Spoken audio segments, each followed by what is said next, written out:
Chapter 87. Snake. Lizard was good at hiding and hiding her identity. She could blend into every corner without being noticed. Therefore, Yunjian searched around the corners the moment she entered the hotel and found Snake. Lizard. Snake. Lizard was talking to the middle-aged man sitting opposite her. She stopped talking and looked at Yunjian. As soon as she sensed someone approaching, she could not help frowning when she saw Yunjian slowly making her way over with both hands in her pockets. Who was this girl? Yunjian looked nothing like how she did in her past life. Even her height and body shape were different. She was tall and seductive in her past life, but she was petite and cute now. It was no wonder that Snake. Lizard did not recognize her. She became alert when she saw Yunjian walking toward them. What's wrong? The middle-aged man did not notice Yunjian walking toward them. He found it strange that Snake. Lizard stopped talking. Just as the middle-aged man finished his question, Yunjian was already in front of them. The middle-aged man was stunned. When he saw Yunjian clearly, he thought that she was a little girl who was here to cause trouble. He waved at Yunjian. Little girl, go over there if you want to play. Uncle and sister have something important to discuss. The middle-aged man pointed at the door as he spoke, obviously thinking that Yunjian had gone to the wrong place. Yunjian ignored the middle-aged man's explanation. She looked at Snake. Lizard with her clear eyes and pursed her lips slightly. She spoke in German using a code that only Snake, Lizard and her knew when she was slaying God in her past life. Slaying is not a god, Snake. Lizard is not a lizard. Professional assassins like them were proficient in foreign languages. They had come into contact with languages from big countries to small villages. This code word was set by her and Snake, Lizard back then, and when saying this code word, it had to be said in German, or it would be ineffective. What's that? Little girl, what are you talking about? The middle-aged man did not understand German at all, and had no idea what Yunjian was doing. Just as he was about to drive Yunjian away, he saw Snake. Lizard suddenly stand up. Because of the shock, the corner of her clothes accidentally brushed the teacup on the table. Fortunately, Snake. Lizard was quick, and she immediately caught the teacup. You. The snake lizard moved its lips. However, Yunjian put her index finger to her lips and made a shoo expression. Even this action was exactly the same as slaying gods. Snake. Lizard forcibly suppressed the shock in its heart.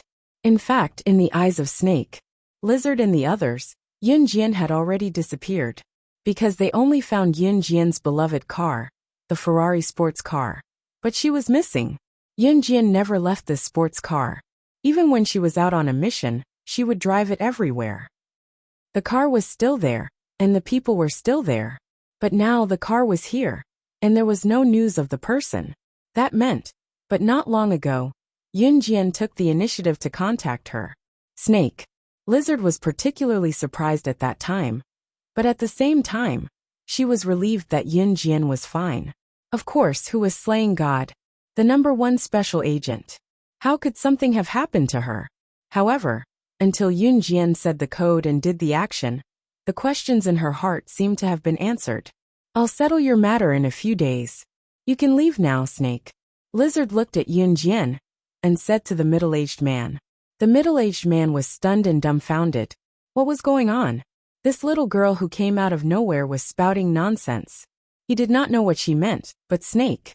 Lizard was asking him to leave now. However, the middle-aged man dared not provoke Snake. Lizard, so he could only turn around and leave. Chapter 88. You're slaying God? There were only the two of them in the hotel room. Snake. Lizard frowned in disbelief as she looked at Yunjian, who was sitting on the bench and smiling. No matter how she looked at her, the girl before her had thin arms and legs. She was beautiful and exquisite, but compared to the slaying god of the past, the difference was huge. Whether it was her appearance or her height, there were no outsiders now. Yunjian nodded at Snake. Lizard and smirked. Who else could it be other than me? That was right. Other than slaying God. Who else could exude such an aura that made her submit? Apart from her, who else would know the secret code between them? How did you become like this? Snake. Lizard breathed a sigh of relief. After confirming that Yunjian was slaying God again, she asked in confusion and shock. Who wouldn't be shocked to be reborn into another person's body? That was why Yun Jian hid the truth from the people around her after her rebirth. Even if she told them, no one would believe her. Instead, they would think that she had gone mad. However, it was different for Snake. Lizard.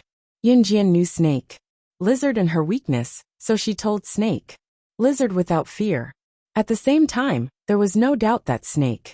Lizard was the person she trusted the most when she was slaying God's agent. It's a long story. I touched the box that day, and I was already like this when I woke up. Yun Jian shrugged and smiled helplessly. The sandalwood box? Snake. Lizard licked her lips and asked. Yun Jian nodded. Snake. Lizard was the only person who knew about her rescue of her brother, who was kidnapped in her past life. It's a foregone conclusion. We can't change it, but I'm very satisfied with my current situation. Yun Jian changed the topic and smiled shyly. She was glad that she had the family she had always longed for after her rebirth. Yun Jian then asked Snake. Lizard to update her on the Kosha mercenaries' recent situation. Snake. Lizard's eyes narrowed and her tone was grave. Those old guys can't sit still anymore. Oh. Yun Jian raised her eyebrows and chuckled. This group of old men referred to some of the senior members of the Kosha mercenaries. They were also the subordinates of the previous boss of the Kosha mercenaries. In her previous life, Yun Jian was only 16 years old. She was very young, but after her rebirth, she became 15 years younger. In her previous life, when she was 14 years old, she had killed the previous boss of the Kosha mercenaries. Then, she brought her own group of people to infiltrate the Kosha mercenaries and took over their power. It had only been 2 years since then. However, a mercenary group couldn't be supported by just a few people.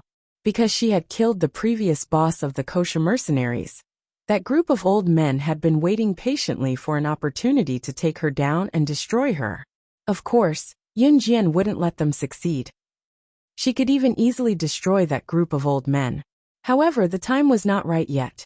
The group of old men had a strong backing. If they were eliminated at once, the Kosha mercenaries' capability would be greatly reduced. If that happened, it would be extremely disadvantageous for the Kosha mercenaries if other assassin mercenary organizations took advantage of the situation. What she wanted to do was to replace all the old members of the Kosha mercenaries with her own people and make them fall into hell step by step. Stay in Longmen City for now. Don't go back to the organization. Remember to tell Tiger, Leopard to keep an eye on those old men. Report to me immediately if they do anything. Yun Jian's lips curled into a half-smile that was eerily charming. Okay. Snake. Lizard nodded. She had never rejected Yun Jian's orders. Tiger. Leopard was the person who picked up Yun Jian's call when she was in Xinjiang town. Both Snake, Lizard and Tiger. Leopard were absolutely obedient to Yun Jian. It was because Snake, Lizard and Tiger, Leopard were saved by Yun Jian. Without Yun Jian, they would not be where they were today. It was almost dusk when Yun Jian and Snake, Lizard came down from the private room of the hotel. Yun Jian walked in front while Snake, Lizard followed behind. Both of them were walking down the spiral staircase of the hotel. A group of rowdy people came in from the entrance. Judging by their attire, they were students. Yun Jian, however, saw someone she was extremely familiar with in the crowd. Brother Yun. Why was he here? Yun Jian was stunned. Yun and the rest did not see her, but she happened to see Yun looking awkward. The boy standing beside Yun was not Su Haokol but a fashionably dressed boy. The boy suggested casually, "It's Su Haokol's birthday dinner today. We can't possibly come here empty-handed, can we? How about this? Each of us will give Su Haokol a 100 yuan red packet. Does anyone have any objections?" The group had no objections, but Yun, who was standing among them, stood out like a crane among a flock of chickens. 100 yuan was not a small amount to him. Therefore, Yun was quite embarrassed. The boy seemed to have disliked Yun for a long time. He suddenly turned to look at Yun and said with a chuckle, "Yun, you don't have to pay. Your family background is poor, and we all know you can't afford it. Anyway, you and Haozhe are good friends. He won't mind." Chapter 89. Yun was handsome. He was the tallest and most handsome person in the group. However, it also attracted the jealousy of the other boys in the class. Most of the girls in the class were looking at Yun-yi. All of them blushed and did not even look at the other boys. The boy just now was the one in Yun-yi's class who disliked him the most. His name was Wu Kuang. Wu Kuang was not very good-looking. Although he was quite tall, he was a little fat. His face was covered with acne. Because his family was rich, it was inevitable that he felt that he was better than others. He was arrogant and domineering. Most of the students in Yun-yi's class were from the city. Their families were quite rich. The whole class was invited to Su Haokole's birthday party. Of course, there were also many students who did not attend the party. Yun-yi and Su Haokole were close friends. Of course, it was impossible for him not to give face and not attend. Wu Kuang took advantage of this. In addition, most of the students who came to the party today were from rich families. He came up with this idea to embarrass Yun-yi. Yun-yi was really embarrassed by Wu Kuang's words. After all, it was his good friend's birthday party. Although Su Haokole had told him not to send any gifts, and that it was fine as long as he came. The thought was the most important. However, he saw that all the classmates who came with him had given red packets. On the other hand, he, who was the closest to Su Haokole, did not pay a single cent and came to eat and drink for free. What did it look like? However, Yun-yi really did not have any money. At most, he only had a few yuan. He had saved it for a few months. After all, his family's situation was also there. Now, he was even living in someone else's house. How could he have spare money? Wu Kuang snickered in his heart. He was waiting to see Yun-yi's embarrassed face. Brother. At this moment, a beautiful and crisp voice came in time. The voice was crisp and pleasant like the sound of nature. A girl about 15 years old walked down the spiral stairs. This girl was wearing ordinary clothes, and behind her was a woman wearing a hat. However, what made people's eyes light up was the girl's beautiful and delicate little face. Yun Jian walked over and stood beside Yun-yi. She ignored the others and smiled at Yun-yi. Brother, why are you here? Xiao Jian? Yun-yi was taken aback. She wanted to ask Yun Jian the same question, but she was one step ahead of her. It's his birthday today. He's treating everyone to a banquet here. Our classmates are all here to celebrate his birthday. Yun-yi's awkwardness eased a little when she saw her younger sister. He even felt that as long as his sister was around, there was nothing that couldn't be done. Oh, Yun Jian pretended to understand what was going on. She nodded and then burst into a bright smile. Then you shouldn't mind if I bring my friends along for a free meal, right? As she spoke, Yun Jian shifted to the side and revealed snake, lizard as well. The others could not help rolling their eyes inwardly when they heard Yun Jian. They had seen shameless people, but they had never seen someone as shameless as her, coming up to ask for a free meal. Yun-yi, who had never seen snake, lizard before, was surprised and looked at Yun Jian. Xiao Jian, this is. She's my friend. Yun Jian answered with half-squinted eyes. Yun-yi, this is your younger sister? Wu Yin looked at Yun-yi with gritted teeth when she saw that her scheme did not work, and was interrupted by Yun Jian. Wu Yin did not wait for Yun-yi to admit that Yun Jian was her younger sister, and said eagerly, Yun-yi, your sister's bringing her friends to the gathering too? That's not very nice, is it? Su Haokole is treating our classmates to a meal out of kindness. We'll forget about your share, but if there are 2 more people. The meaning behind her words was self-evident. Chapter 90. Sure enough, as soon as Wu Yin finished speaking, not only Yun-yi, but also some of the classmates around them could hear Wu Yin's strong hostility towards Yun-yi. They all showed a trace of embarrassment. Wu Yin did not give up. He smiled evilly, and did not feel that he had just said anything overboard. Instead, he added fuel to the fire, and said to Yun-yi in a charitable tone, Forget it. I think Yun-yi, I'll pay for your red packets. As he spoke, Wu Yin took out a leather wallet from his trouser pocket, and took out 3 red Grandpa Mao notes from the wallet. When he did this, he deliberately paid attention to the gazes of the group of people around him. He put on airs as if he was superior to others. Wow, Wu Yin, is the wallet in your hand made of real leather? It's so cool. This style hasn't been sold in the market yet. At this time, A boy in the group with big glasses sighed. The boy's words made Wu Yin even more proud. Wu Yin held the 3 cute Grandpa Mao notes in his hand. He was not in a hurry to use it to humiliate Yun Yi. Instead, he boasted even more. Now the way he looked at others changed. This wallet was a birthday gift from my uncle this year. It was imported from France. As he said this, Wu Yin raised his head proudly and showed off. As he spoke, Wu Yin turned to look at Yun Yi. He looked at him with a charitable gaze and handed the 3 Grandpa Mao notes to Yun Yi. Take it. You don't have to return it. His tone was very domineering. It was as if the 300 yuan was nothing in his eyes.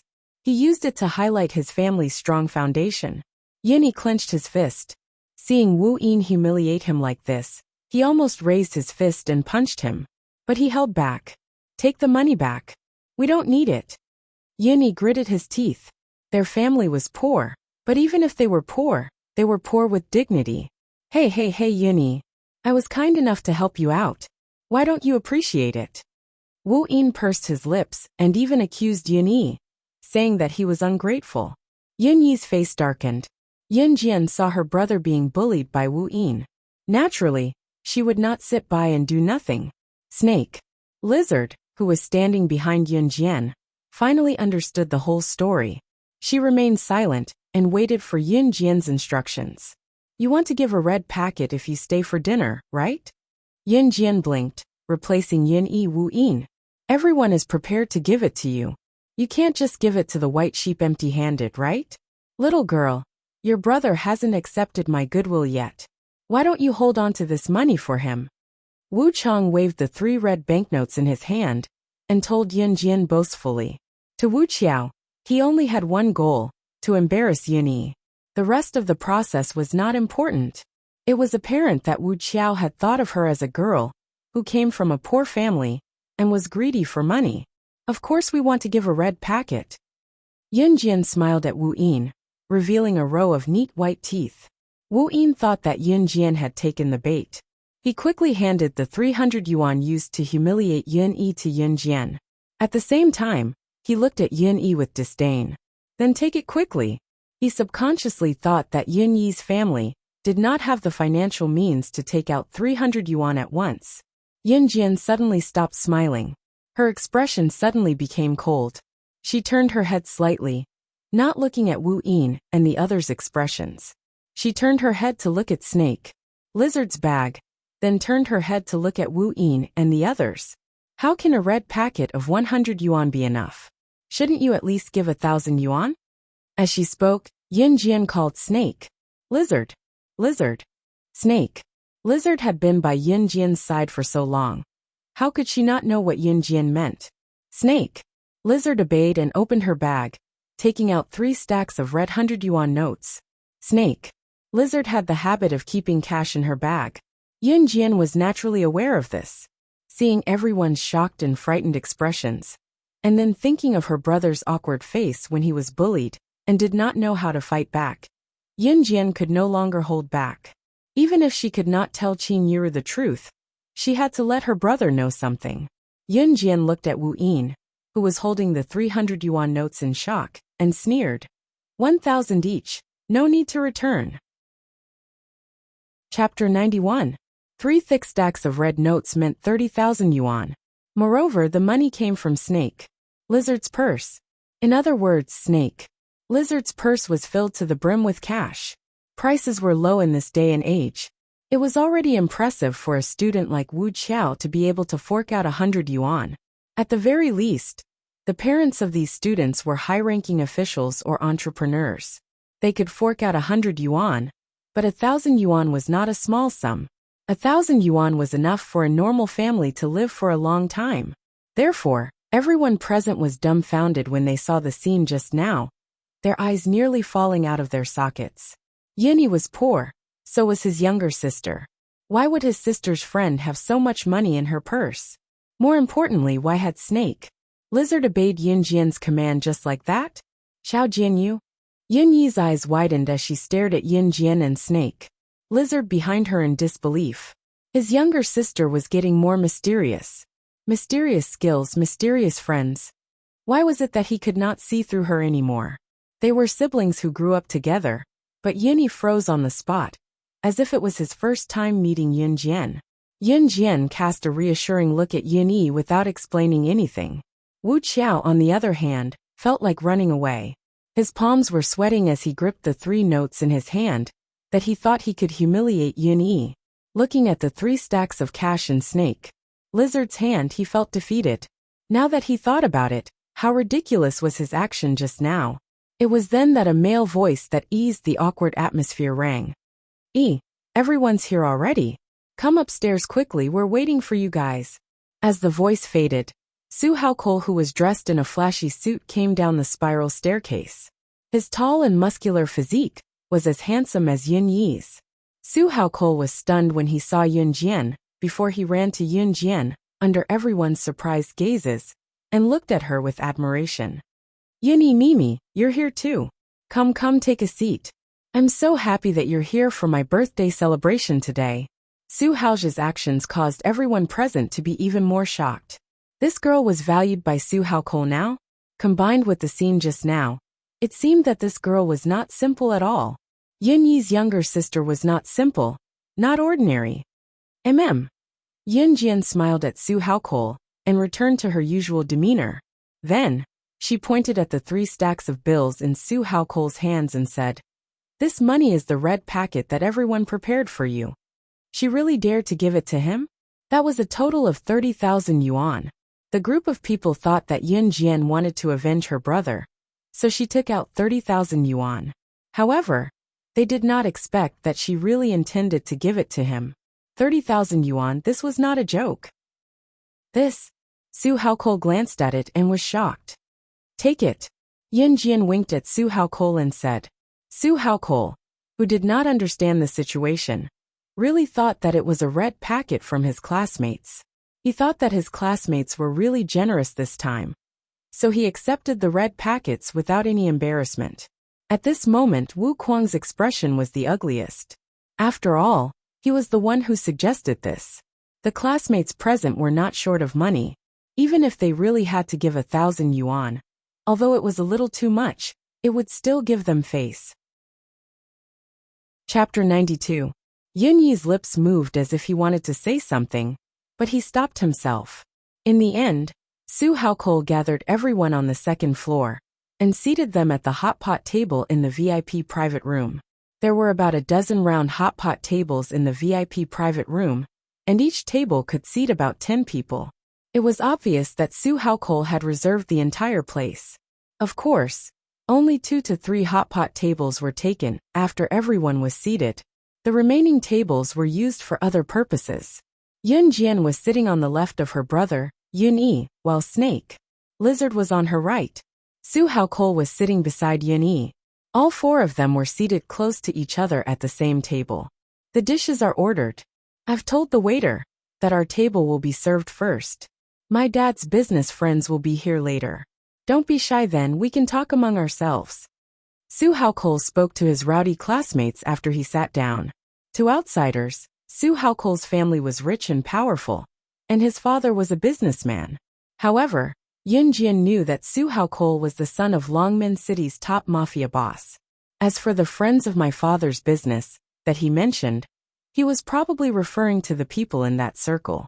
Su Haokol's father was obviously using his son's birthday party as an excuse to invite his peers, or people who were useful to him, to the gathering, and build a better relationship with these people.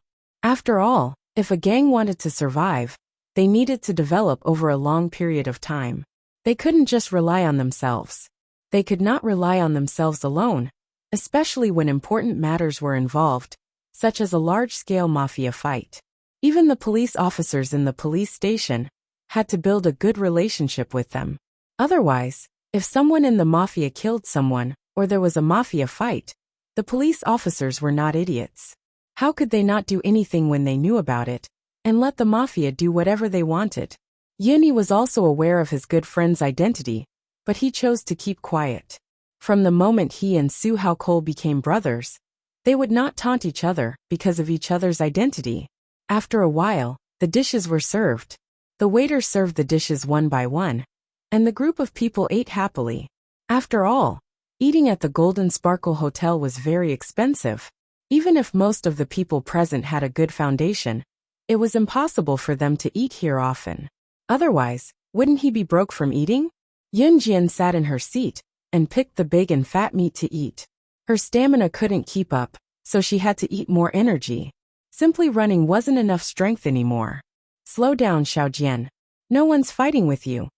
Seeing this, Yuni smiled handsomely and reached out to wipe off the meat residue on his sister's mouth. Ha ha ha, Mayor Gu, this way please. At this moment, a loud male voice came from the door. Then, a group of middle-aged men in their 30s and 40s walked into the room. Standing at the very front were two middle-aged men dressed in formal attire. The people who came in later also greeted them politely. This group of people didn't look ordinary. They obviously treated today as a gathering to make connections and expand their influence. The greeting of Mayor Gu attracted everyone's attention. Mayor Gu, wasn't that Longmen City's mayor? Such a big shot was here too. Looking at the people who came in later, each of them had an imposing aura and looked like people who were destined for great things. Yunjian narrowed her eyes and turned to look at Snake. Lizard. Snake. Lizard's lips were pressed together when she saw the first middle-aged man who came in. The middle-aged man was none other than the man who was talking to Snake. Lizard. When Yunjian found her downstairs, what was more amazing was that Su Haokol went to the middle-aged man and called out, "Dad!" The middle-aged man was Su Haokol's father, the boss of Longmen City's top mafia group, Su Zetian. Chapter 93. The man standing next to Su Zetian was Mayor Gu. Mayor Gu was the mayor of Longmen City. His official position was one of the highest in the entire city, and his political status in Longmen City was extraordinary as well. As a mafia boss, it was not surprising that Su Zetian had dealings with people from the government. Yunjian narrowed his eyes as he watched Su Zetian and the others coming in. Su Zetian did not see Snake, Lizard and Yunjian at all. He was smiling and nodding at his son, Su Haokol, before following Mayor Gu into the private room to sit at an empty hot pot table. The others followed suit and sat at the empty seats around them. These people were high-ranking officials, triads, or business tycoons. Their social status was not low. They knew how to blend into the environment quickly and find companions who could benefit them, building a closer relationship and seeking cooperation that was mutually beneficial. This was the purpose of their gathering. They were not really here to celebrate Su Zetian's son, Su Haokol's birthday. Su Haokol was more or less disappointed that his father did not even wish him a happy birthday. Even his birthday party was a pretense to expand his influence. It was the same every year, but when he was filled with anticipation and was disappointed again and again, it was like a beloved toy being cruelly smashed in front of him, and he was helpless to do anything about it. Su Haokol could only bury his emotions deep down to prevent others from noticing his predicament. Happy birthday. It was at this juncture that Yin Yi seemed to have noticed Su Haokol's mournful gaze. He placed his slender hand on Su Haokol's broad shoulder to comfort Su Haokol. Happy birthday. With Yin Yi taking the lead, everyone present congratulated Su Haokol after hearing it. Su Haokol pursed his thin lips. His voice became a little hoarse, and the gratitude in his eyes was genuine. Thank you, everyone. All right. We're all old classmates. There's no need to thank me. It's what I should do. Someone mumbled. His words moved Su Haokol even more. Yunjian also followed the trend and shouted happy birthday to Su Haokol. However, her attention was actually focused on Su Zetian. Snake. Lizard had explained Su Zetian's identity to her, including why Snake. Lizard had met Su Zetian. Yunjian did not expect Su Zetian to be a member of the kosher mercenaries. However, Su Zetian's influence in the kosher mercenaries was very small. Just like the members of the kosher mercenaries were scattered all over the world, there were at least a few 100,000 of them. Furthermore, this group of people was divided into different groups. For example, the intelligence team, the assassination team, the investigation team, and so on. Su Zetian was merely a small force of the kosher mercenaries in Longmen City. As the boss of the kosher mercenaries in her past life, Yunjian had left everything to Tiger, Leopard and Snake, Lizard to manage. It was only natural that she did not know of Su Zetian's existence. Although Su Zetian was a member of the kosher mercenaries, if he wanted to meet Yun Jian, it would be like an ordinary person meeting the country's president in her past life. Who knew that Yun Jian would end up in Longmen City after going around in circles one day? The wine glass in Su Zetian's hand that was sitting not far away suddenly fell to the ground with a bang and shattered into pieces. His calm demeanor, when he was conversing with Mayor Gu, crumbled instantly.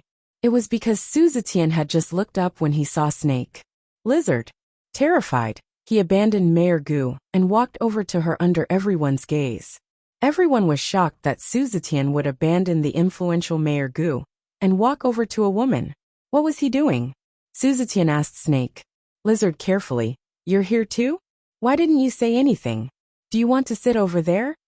Who was this woman? How could she be more dignified than Mayor Gu? Everyone was shocked, including Mayor Gu himself. Snake. Lizard then turned to look at Yun Jian, waiting for Yun Jian's opinion. With that, everyone's gaze was focused on Yun Jian. Chapter 94. I'll sit with my brother. Yun Jian did not look up. Wiping her mouth, she smiled faintly and stuffed another mouthful of fatty meat into her mouth. Snake. Lizard turned to look at Su Zetian when she heard Yun Jian. You don't have to mind us. It was only then that Su Zetian noticed Yun Jian. Yun Jian had her hair tied in a high ponytail. Although she was dressed plainly, she exuded the aura of a ruler. Was this not the girl he met downstairs not long ago? He thought she had gone to the wrong place and asked her to stay away.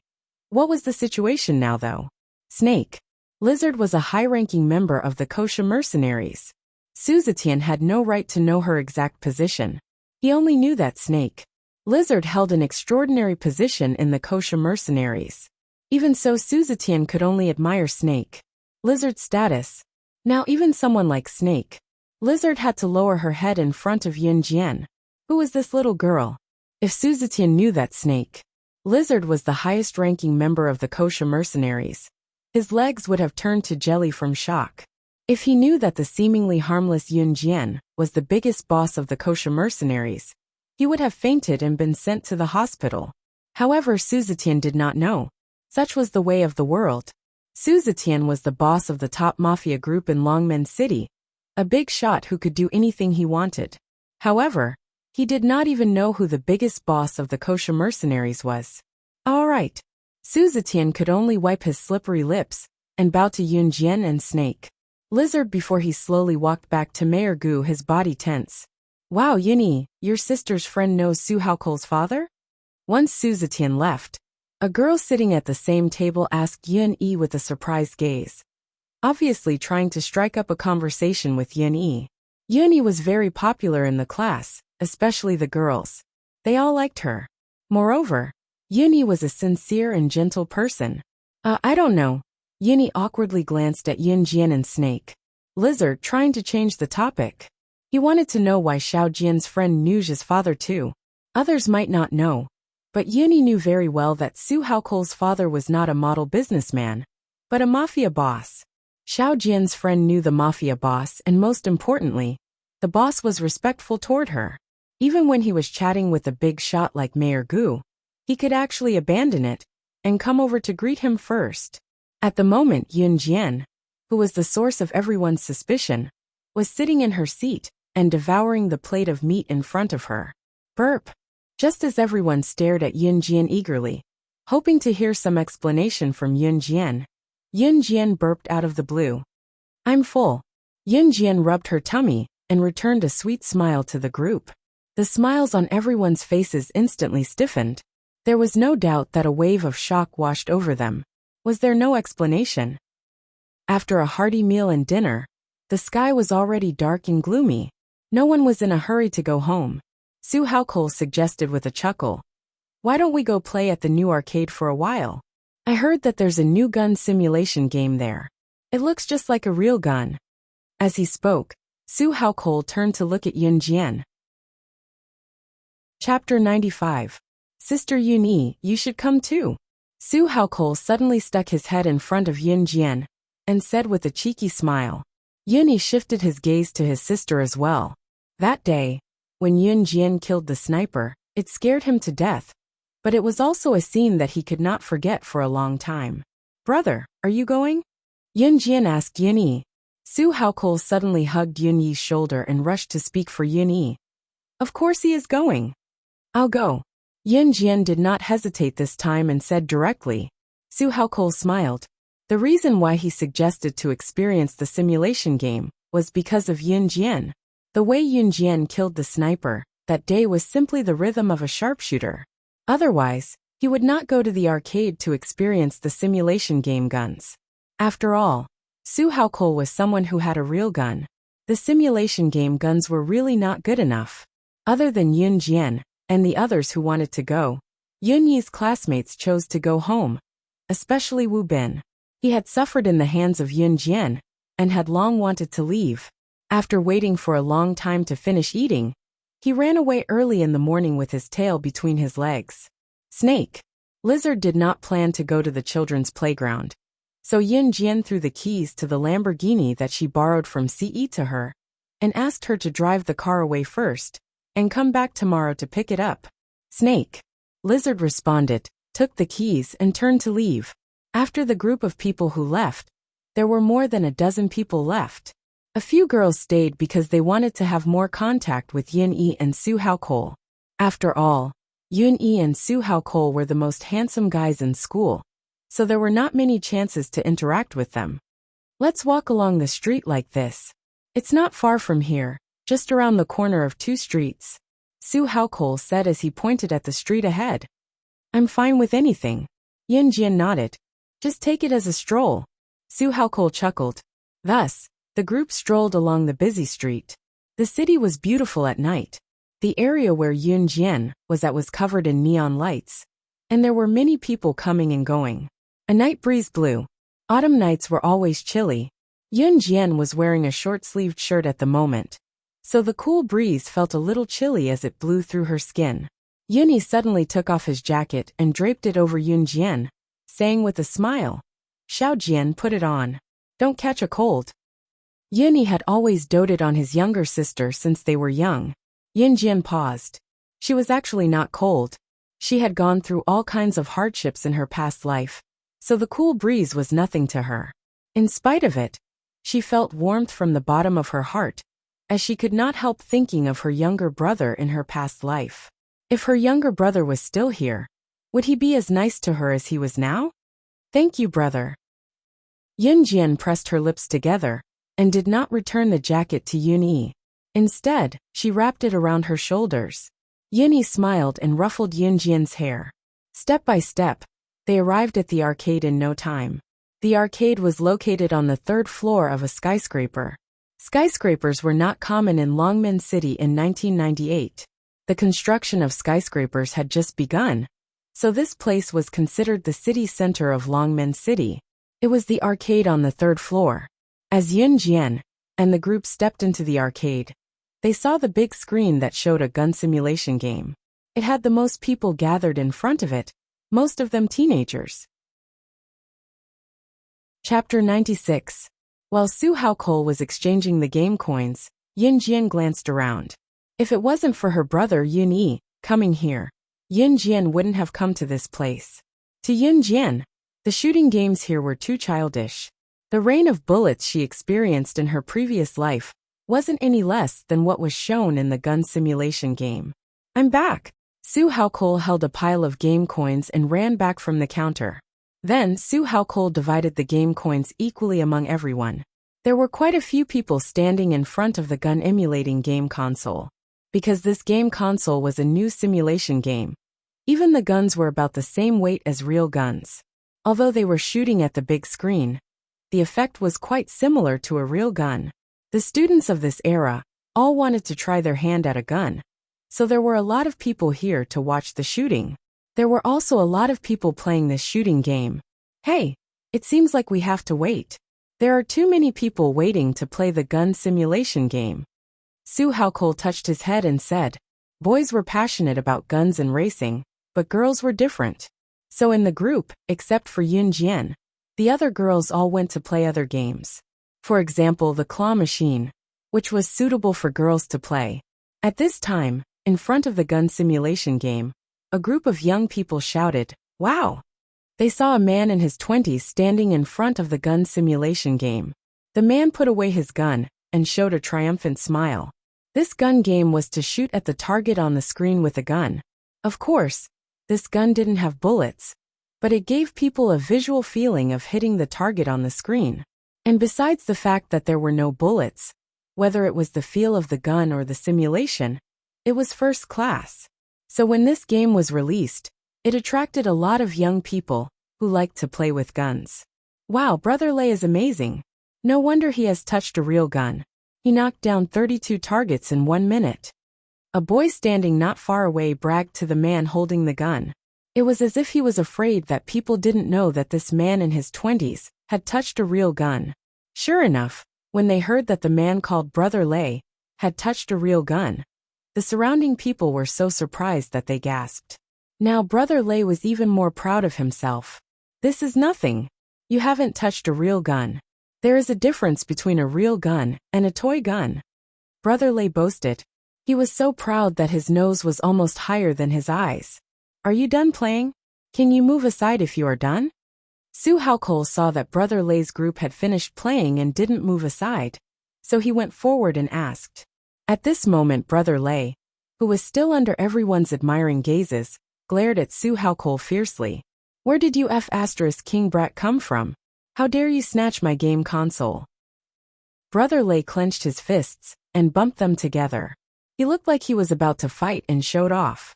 He was very proud. It was as if he was saying, if you say one more word, I will beat you up. Su Haokol opened his mouth. He had only asked one question, but Brother Lei was already angry. Just when he was about to reply, Yun Jian spoke first and directly attacked his back. You only knocked down 32 targets in 1 minute. Your shooting moves are flashy and extremely gaudy. You should move aside. Everyone was stunned. They saw Yun Jian criticizing Brother Lei word by word. Every word she said hit his weak spot. Brother Lei's expression became worse. Chapter 97. Brother Lei's elder brother was a soldier in the army, so he was equipped with a pistol. Brother Lei had touched a real gun before, so he thought he was great. Especially when he was playing this kind of shooting game. He felt that he was already standing at the top, looking down on a group of kids who had never touched a real gun before. It was as if he had taken a big step forward. Moreover, this gun simulation game console had just been released. It was already very impressive that Brother Lei could hit 32 moving targets on the big screen in 1 minute. This was already the highest record in the history of this gun-playing game. However, just as Brother Lei was proudly bragging to his friends, Yun Jian suddenly interrupted, pointing at the part where he thought he was good, and degrading him to the point that he was worthless. How could Brother Lei take it? He didn't care whether Yun Jian was a girl or not. He shouted back at Yun Jian. Where did you King brats come from? Do you know who I am? How dare you fight with me for the game? TSK, you must be tired of living, right? After shouting a few words, Brother Lei pointed his finger at Yun Jian fiercely. CK. Do you think I need a little kid like you to tell me what to do with my shooting skills? Come and do it if you dare. Brother Lei often hung out at the arcade, and he was also a gangster in society. However, he was good at playing games, so he was respectfully called the king of games by the people in this circle. Therefore, Brother Lei subconsciously thought that he was the king of the gaming circle. As long as it was a game that he had played, he would always be the one who set the highest record. That was why he dared to say something like, "Come at me if you can," to Yun Jian so brazenly. He didn't believe that this little girl, who was still wet behind the ears, could beat him. The few boys in Yun Yi's class saw the situation, and they all looked worried. They didn't expect that Su Haokol and Yun Jian would fight with them as soon as they called the arcade. More importantly, Brother Lei looked ferocious. He didn't look like someone to be trifled with. What should he do now? At this moment, Yun Jian grinned. She was not intimidated by Brother Lei's ferocious look at all. Instead, she curled her lips and smiled at Brother Lei in disdain. All right, I'll do it. Move aside. Not only was Yun Jian not frightened by Brother Lei, but she was also going to greet him. Everyone on Brother Lei's side was stunned. Brother Lei was also stunned. He looked at Yun Jian again. He saw that Yun Jian was dressed in clean clothes. Although it looked like it was bought from a street stall, from her eyes and temperament, he could see a trace of extraordinariness. Was it an illusion? Brother Lei shook his head. She was just a little girl, who liked to flaunt her superiority. Come, come, come. I'll let you do it. Chapter 98. Brother Lei smirked deviously, his gaze already scanning Yun Jian from head to toe, as if he was certain that Yun Jian would lose, and was already fantasizing about her naked body. Then we'll talk about it after you win me. Brother Lei glanced at Yun Jian condescendingly with a smirk. How could Brother Lei take Yun Jian's threat seriously? Even Brother Lei's buddies would not take Yun Jian's words seriously. What a joke!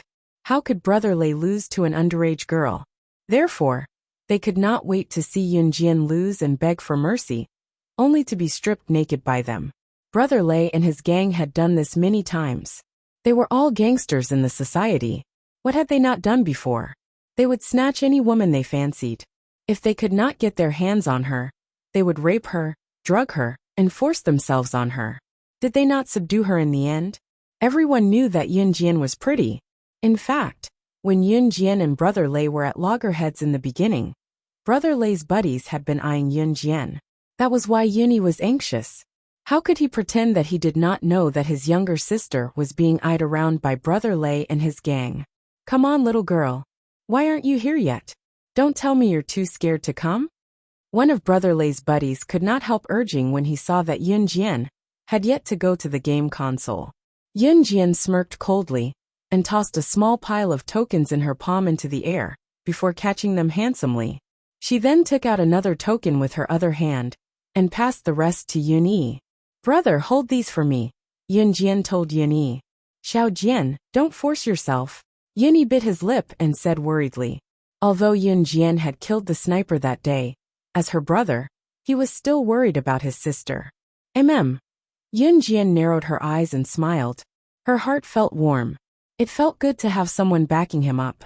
Before Yun Jian went over to the console, she turned her head to look at Su Haokol, revealing a row of white and clean front teeth. Watch carefully. After saying that, Yun Jian walked towards the game console. Su Haojia, on the other hand, was dumbfounded. Yun Jian actually knew why he brought her here? Su Haokol just whispered to Yun Yi, but he didn't expect that Yun Jian already knew. That was why she told him. Watch carefully before she left. Su Haokol felt his cheeks heat up at once, feeling embarrassed to be exposed by Yun Jian. Come to think of it, it was no big deal. He just wanted to know how good her marksmanship was. There was nothing wrong with that. While Su Haokol was thinking about it, Yun Jian was not in a hurry to insert the game token. Instead, she lifted the toy sniper rifle in front of her and weighed it in her hand. When everyone saw this, they couldn't help but be stunned. What was she doing? Yun Jian was checking the difference between the game sniper rifle's configuration and a real one. She weighed the coin in her hand for a moment before stuffing it into the slot of the game console. A string of English words appeared on the screen of the game console. The translated Chinese subtitles read, "The shooting battle begins." The game had begun. Yun Jian narrowed her eyes. Everyone held their breaths. Then on the screen of the console, the targets moved from the side. As the target moved, a series of neat and orderly gunshots were heard from the speakers of the game console. Chapter 99. Everyone knew how to hold the imitation gun and pull the trigger with one hand to fire the bullets. This was especially true for this kind of simulation game. Usually, players could pull the trigger and fire at the big screen at will. There was also a chance of hitting the target. To put it bluntly, even a fool could do such a simple operation, unless someone was so stupid that they didn't even know where to pull the trigger. However, whether or not the bullets could hit the moving targets on the big screen was another matter altogether. When Yun Jian pulled the trigger, she was like an ordinary person who kept shooting at the big screen. This wasn't a big deal. However, what caught everyone's attention was the bang bang bang sound of the bullets being fired. Every time there was a sound, a target was hit. A series of fast-moving targets that no one would be able to shoot in time were all hit by Yun Jian's gun, without missing a single one. If an ordinary person were to shoot at the targets that appeared one after another, it was estimated that by the time they aimed at the target on the left and shot the target on the left, the targets on the right would have already disappeared. In other words, they would have failed to shoot and missed the targets. Despite that, it was as if Yun Jian had already known the locations of the targets that appeared one after another with each shot. Every shot hit a target accurately. She actually reached the point where she didn't miss a single target. 30, 31, 32, 33. She has already hit 33 targets. Someone shouted out uncontrollably. His whole body was boiling with excitement. At this time, less than 10 seconds had passed since the 1-minute shooting competition started. In less than 10 seconds, Yun Jian had already hit 33 targets and successfully overtaken Brother Lei. And now, she was still shooting. God! Since Yun Jian started shooting, everyone had been disdainful at the beginning. Then, they were suddenly surprised, and now they were all pale with fright. Even some people behind couldn't help but start shouting and shouting. Brother Lei's face was very ugly. If he could still be said to be able to look down on Yun Jian a few seconds ago, then his expression now was as if he had been beaten up. He was so embarrassed. Yun Yi's emotions started to fluctuate. At this time, Su Haokol was forcefully suppressing his emotions and the shock that was about to burst out. He trembled as he counted the targets on the big screen that were shot by Yun Jian one by one. No matter how exaggerated the emotions of the people around her were, the girl who was kneeling in front of the game console, with one leg in a standard shooting position, was not affected at all. Her finger quickly pulled the trigger, sweeping the targets on the big screen with the speed of a rain of bullets.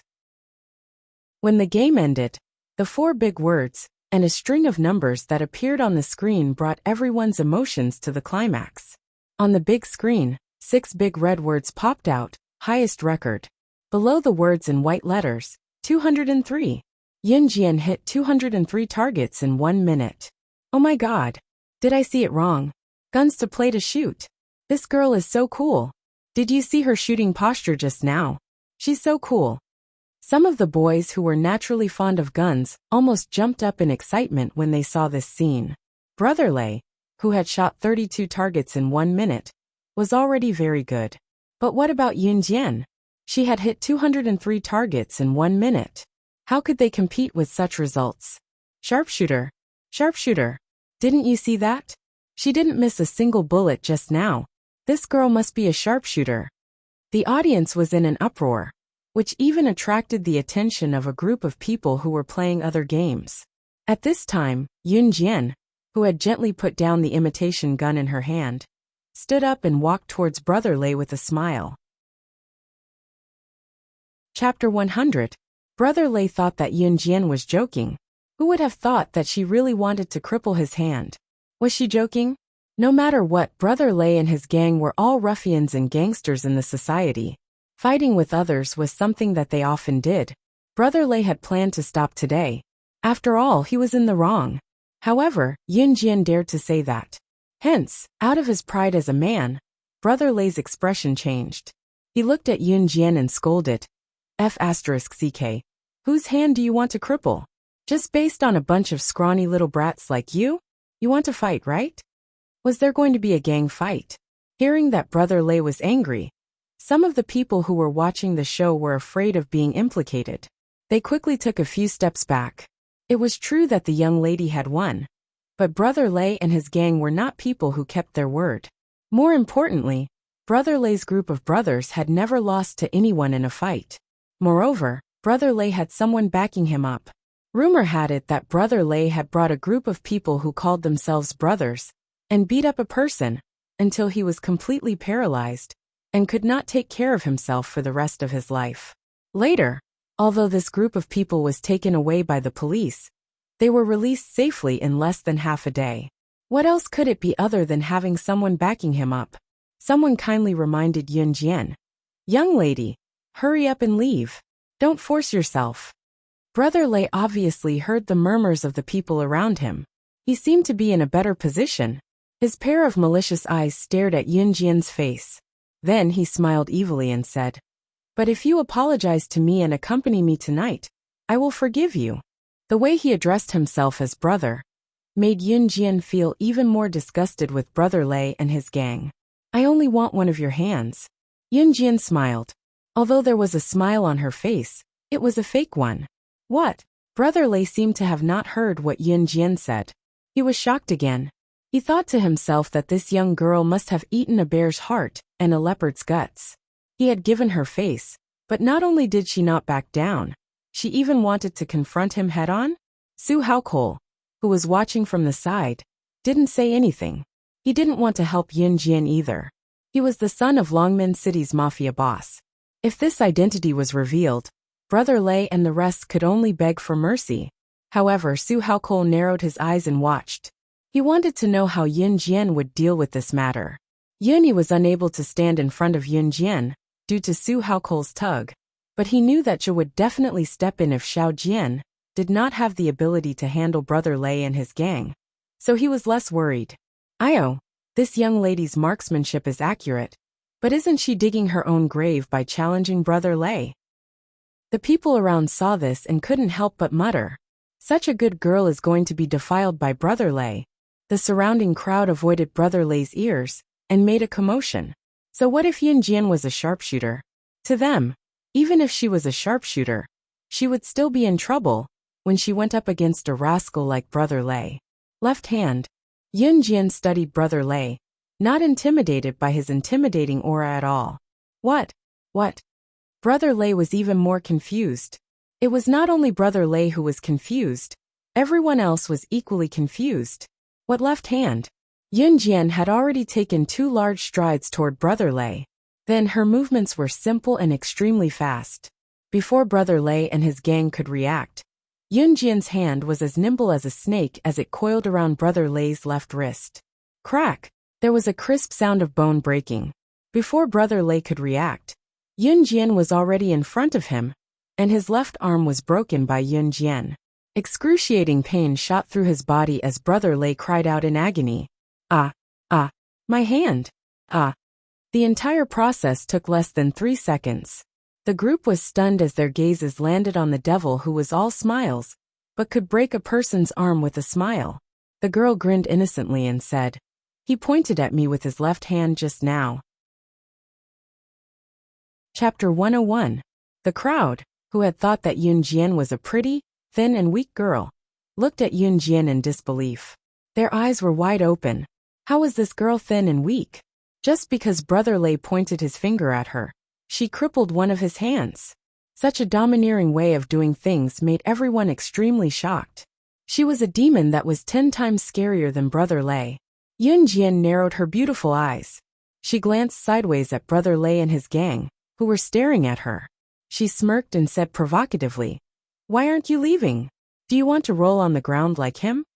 As she spoke, she pointed at Brother Lei, who was rolling on the ground in pain, and smiled like a flower. When Brother Lei's buddies heard what Yun Jian said, and with Brother Lei as a precedent, they felt chills running down their spines when they looked at Yun Jian's smirk again. How would they dare to stay there? Hence, the group of people lifted Brother Lei, who was rolling on the ground in pain, and disappeared from the spot at lightning speed. The 2 men who carried Brother Lei out of the room were almost tripped by the door, because they were in a hurry. They managed to dodge the door and ran faster than a monkey. The group of people who were watching the show laughed loudly. Who would have thought that Brother Lei and his gang would be the ones who ran away in the end? Yun Jian's eyes lit up. She turned to look at Yun Yi and the rest and asked, "Do you guys still want to play games?" Everyone instantly shook their heads like waves. What a joke. With a godly sharpshooter like Yun Jian as a foil, wouldn't they be looking for trouble and deliberately embarrassing themselves if they went to play games?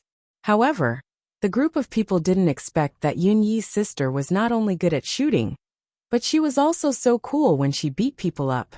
When Yun Jian broke Brother Lei's wrist just now, no one saw clearly how she did it. After bidding farewell to Su Haokol and the rest, Yun Jian and Yun Yi were walking back to the villa. It was almost 7 or 8 o'clock at night. The night breeze blew past. As Yun Yi had given his jacket to Yun Jian, he was shivering in his short-sleeved shirt. "Brother, I just exercised. My whole body is warm now. You can wear this jacket yourself."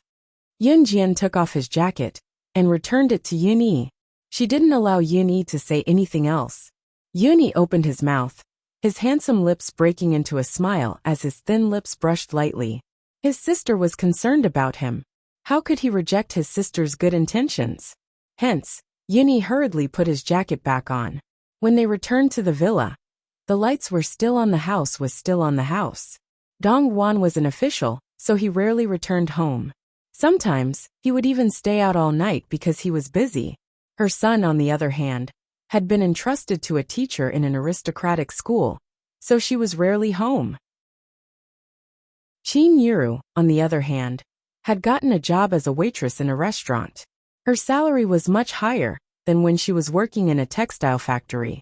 In comparison, a waitress job only required her to carry the dishes and clear the table.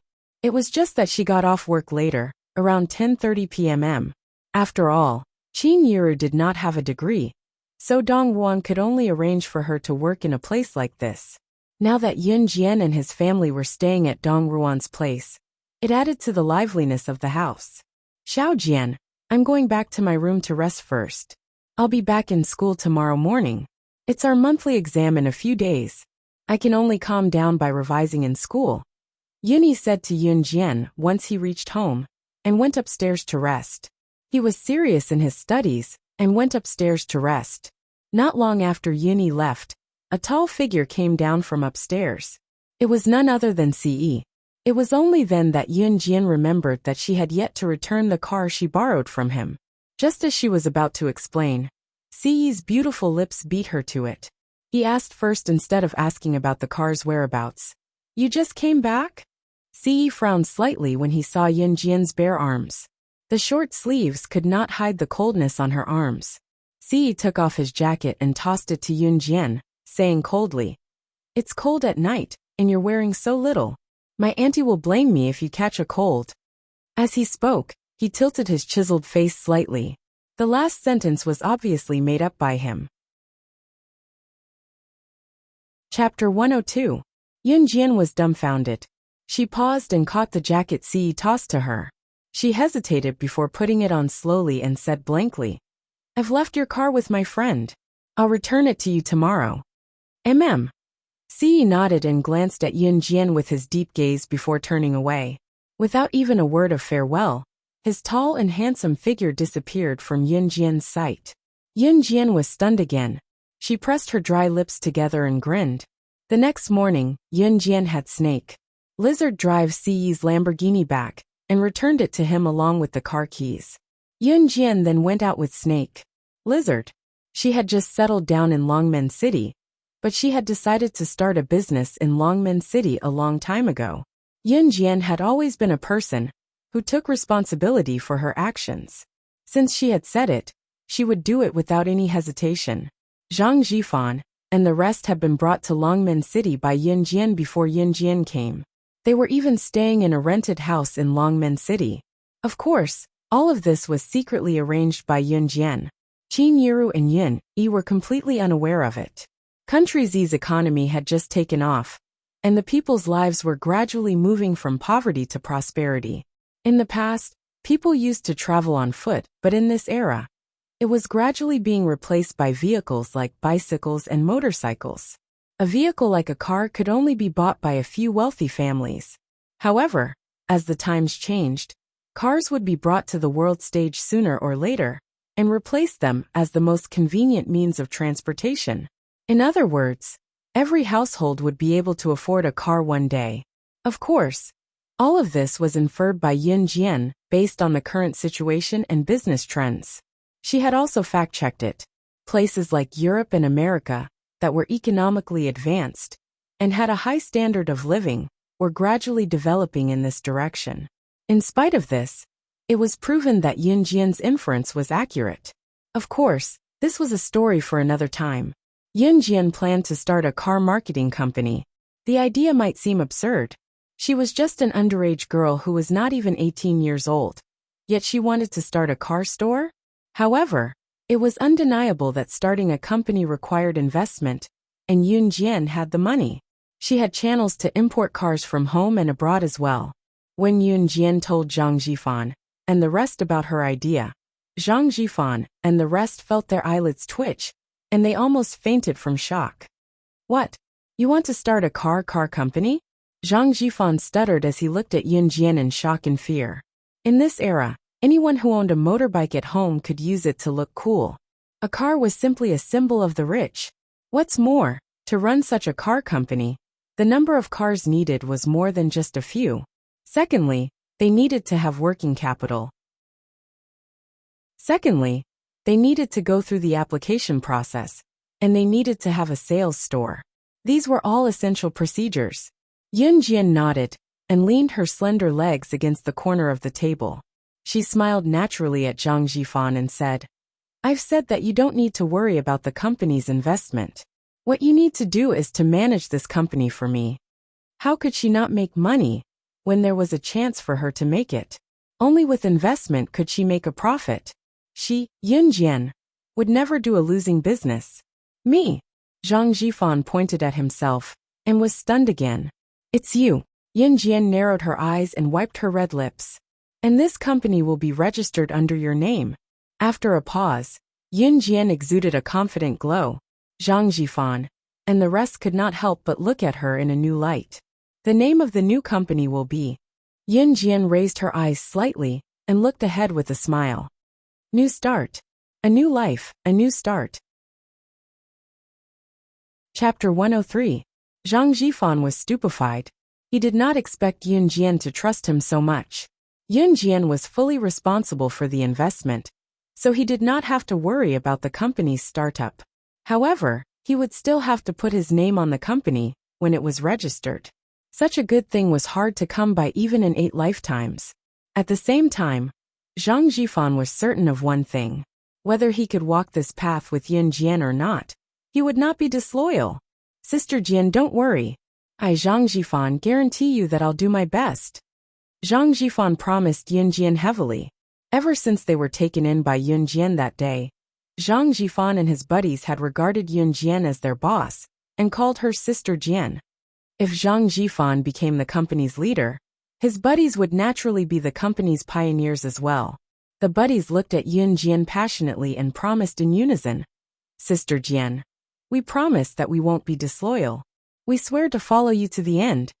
Yun Jian nodded with a smile and told Zhang Jifan subtly, send in the company's application form as soon as possible. Also, keep an eye out for the storefront and let me know when you find it. You don't have to worry about anything else. Zhang Jifan nodded. Coming out of the rented apartment where Zhang Jifan and his buddies stayed, Yun Jian and Snake Lizard walked on the road. You're still as greedy for money as before. You own a few major international corporations, but you still don't let go of any chance to earn money. Snake Lizard walked beside Yun Jian and teased Yun Jian when she did not say anything just now. Yun Jian suddenly grinned and glanced at Snake Lizard from the corner of her eyes with a hint of teenage innocence. If one doesn't love money, the devil takes the hindmost. Who can say no to money? Snake Lizard was a rather aloof person. Hearing Yun Jian's words, she could not help smiling but keep quiet. On Monday, Yun Jian returned to school. Running a company couldn't be rushed, especially when it came to the application process. At this moment, Yun Jian was already sitting in class. She twirled the black pen in her hand in boredom and looked around leisurely. Once class ended, the 2 clowns, Chen Xini and Zhang Xiaofeng, came running to Yun Jian. Hey master, it's been so many days. You should teach your disciples some powerful skills, right? Just like that move of yours last time. You didn't even need to look at the ground to know that I was going to hook you with my leg. And you even had the time to kick me back. That move is really cool. Zhang Xiaofeng's handsome face moved closer, and he said to Yun Jian with admiration and admiration. Chen Xini pushed Zhang Xiaofeng away and said to Yun Jian with a smile. Don't mind him, don't mind him. Jian, let's talk among ourselves. Since Yun Jian transferred to Class A of E High School, there had been plenty of people who tried to pick on her. But they were all blocked by Zhang Xiaofeng and Chen Xini, so she had been living an easy life. Even if she did not look for trouble herself, sometimes, trouble would come knocking on her door. Yun Jian noticed a heated gaze in the classroom that had been staring at her for a long time, but she pretended not to see it.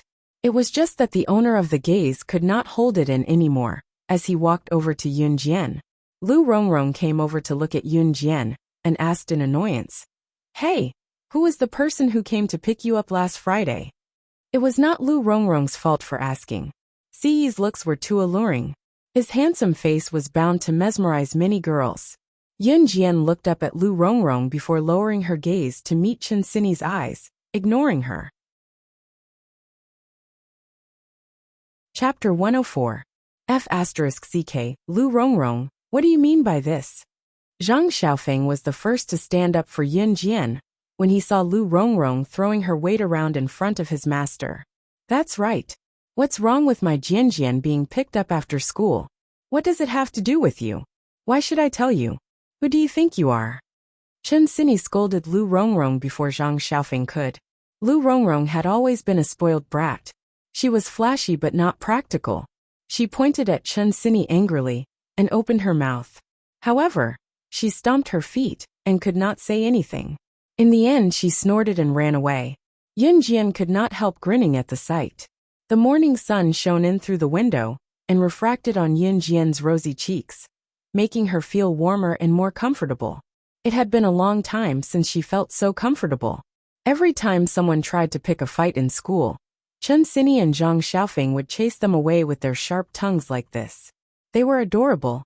Lu Rongrong really thinks she's some spoiled brat. What's she being so cocky for? How shameless. Chen Sini was the first to flare up when Yun Jian was infuriated.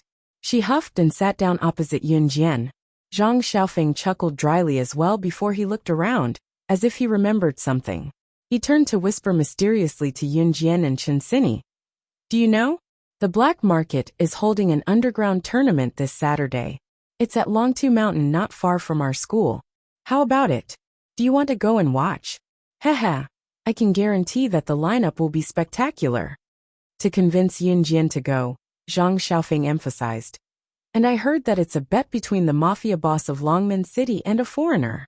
As a boy, Zhang Xiaofeng was especially interested in this kind of fighting competition. That was why after Yun Jian showed off her skills, he shamelessly asked to be her disciple. Yun Jian raised her eyebrows when she heard the words mafia boss. The mafia boss was Su Haokol's father Su Zetian. Strictly speaking, Su Zetian was a member of the kosher mercenaries. Su Zetian wants to bet with the foreigners in a challenge tournament? Upon hearing this news, Yun Jian recalled the first time she met Snake Lizard and Su Zetian since her rebirth. Su Zetian had a favor to ask of Snake Lizard. Could this be what he was referring to? She pursed her dry lips to moisten them and said, I'll go. Zhang Xiaofeng snickered, thinking that his words had worked, and laughed even more cheerfully. Yun Jian's lips curled into a faint smile, which made people feel as if they understood her. She was devilishly charming. Just like that, a week passed by peacefully. When she returned home from school on Friday, Yun Jian received the news that Zhang Jifan had approved the company's application. He had also asked for some connections and found a suitable store. The location of the store was great. It was big enough for cars to be displayed, and the location was well connected. When the car store was opened in the future, it would not be inconspicuous due to its remote location. Since it was a new piece of land, and there were many merchants who wanted to buy the store, the organizer decided to use the auction format. Bidding and the highest bidder would win. The auction would be held tonight. When Yun Jian heard the news, she only told Zhang Jifan, Get ready tonight and go to the auction with me. Chapter 105. This auction was organized by the organizers, so more than 1 or 2 shops and plots of land were up for sale. In spite of it, Yun Jian only needed the store. Because the auction was a big event, Zhang Jifan deliberately dressed himself up before going. He changed his appearance from that of a hoodlum to a suit, which made him look like a big boss. Before this, he was just a hoodlum with a loan shark. As usual, Yun Jian tied her hair into a high ponytail. She had a good foundation, so even if she didn't put on makeup, her facial features were still exquisite and delicate. Her eyelashes were long and narrow, and when she blinked, She gave people a feeling that she had a spiritual aura. She looked pure and innocent, but the slight curve of her lips made people unable to help but notice her. Before leaving, she knocked on Siyi's door next to hers. Knock, knock, knock. After 3 knocks, the door opened. When the door opened, Yun Jian smelled an elegant fragrance. It was faint, but it made her feel good. Siyi appeared at the door. He was dressed in casual clothes, and his wet hair stuck to his handsome face. There was an unfathomable smile on his exquisite face. It was obvious that he had just taken a shower. What is it? Siyi's lips curled into a beautiful curve. What is it? His magnetic voice was a little hoarse, but it was full of charm. Yun Jian looked at him with a smile and licked her lips. Lend me your car again. Siyi's starry eyes flashed with a trace of sharpness. He turned his body slightly, and his tall body surrounded Yun Jian's thin and weak body. She could feel his breath coming from above. My car isn't that easy to borrow. How are you going to compensate me? As he spoke, he looked at Yun Jian from head to toe with ill intentions. It had to be said that although Yun Jian's body was thin and weak, she was still lean in the right places. She had developed very well, and there were signs of her curvy body. He believed that in less than 2 years, she would definitely be a great beauty, who could charm a large group of people to death with just a glance. When Yun Jian heard this, she smiled and glanced at Ce from the corner of her eyes. How do you want me to make it up to you? As she spoke, she flipped her hair and took a step closer to Ce. However, before she could even get close to Ce, Yun Jian's delicate fists turned into eagle claws. She launched a sneak attack at Ce's waist. Her speed was so fast that normal people would not have expected it. Seduction was one of the essential skills of a secret agent.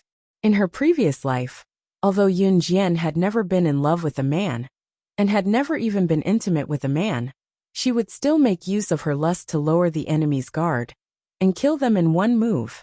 She obviously did not intend to kill Ce. She only wanted to take the car keys from Ce's waist. However, Yun Jian did not expect that Ce would be able to dodge her attack with a sidestep. His speed was actually faster than hers. Although Yun Jian had been training her body since her rebirth, her physical strength could not be compared to her previous life. Even so, when Ce dodged her attack, Yun Jian was stunned. When Ce dodged to the side, Yun Jian could tell that even if she had faced him in her previous life, she would not have been able to escape unscathed. Yun Jian suddenly curled her lips. She twisted her hand and threw herself into Ce's firm chest.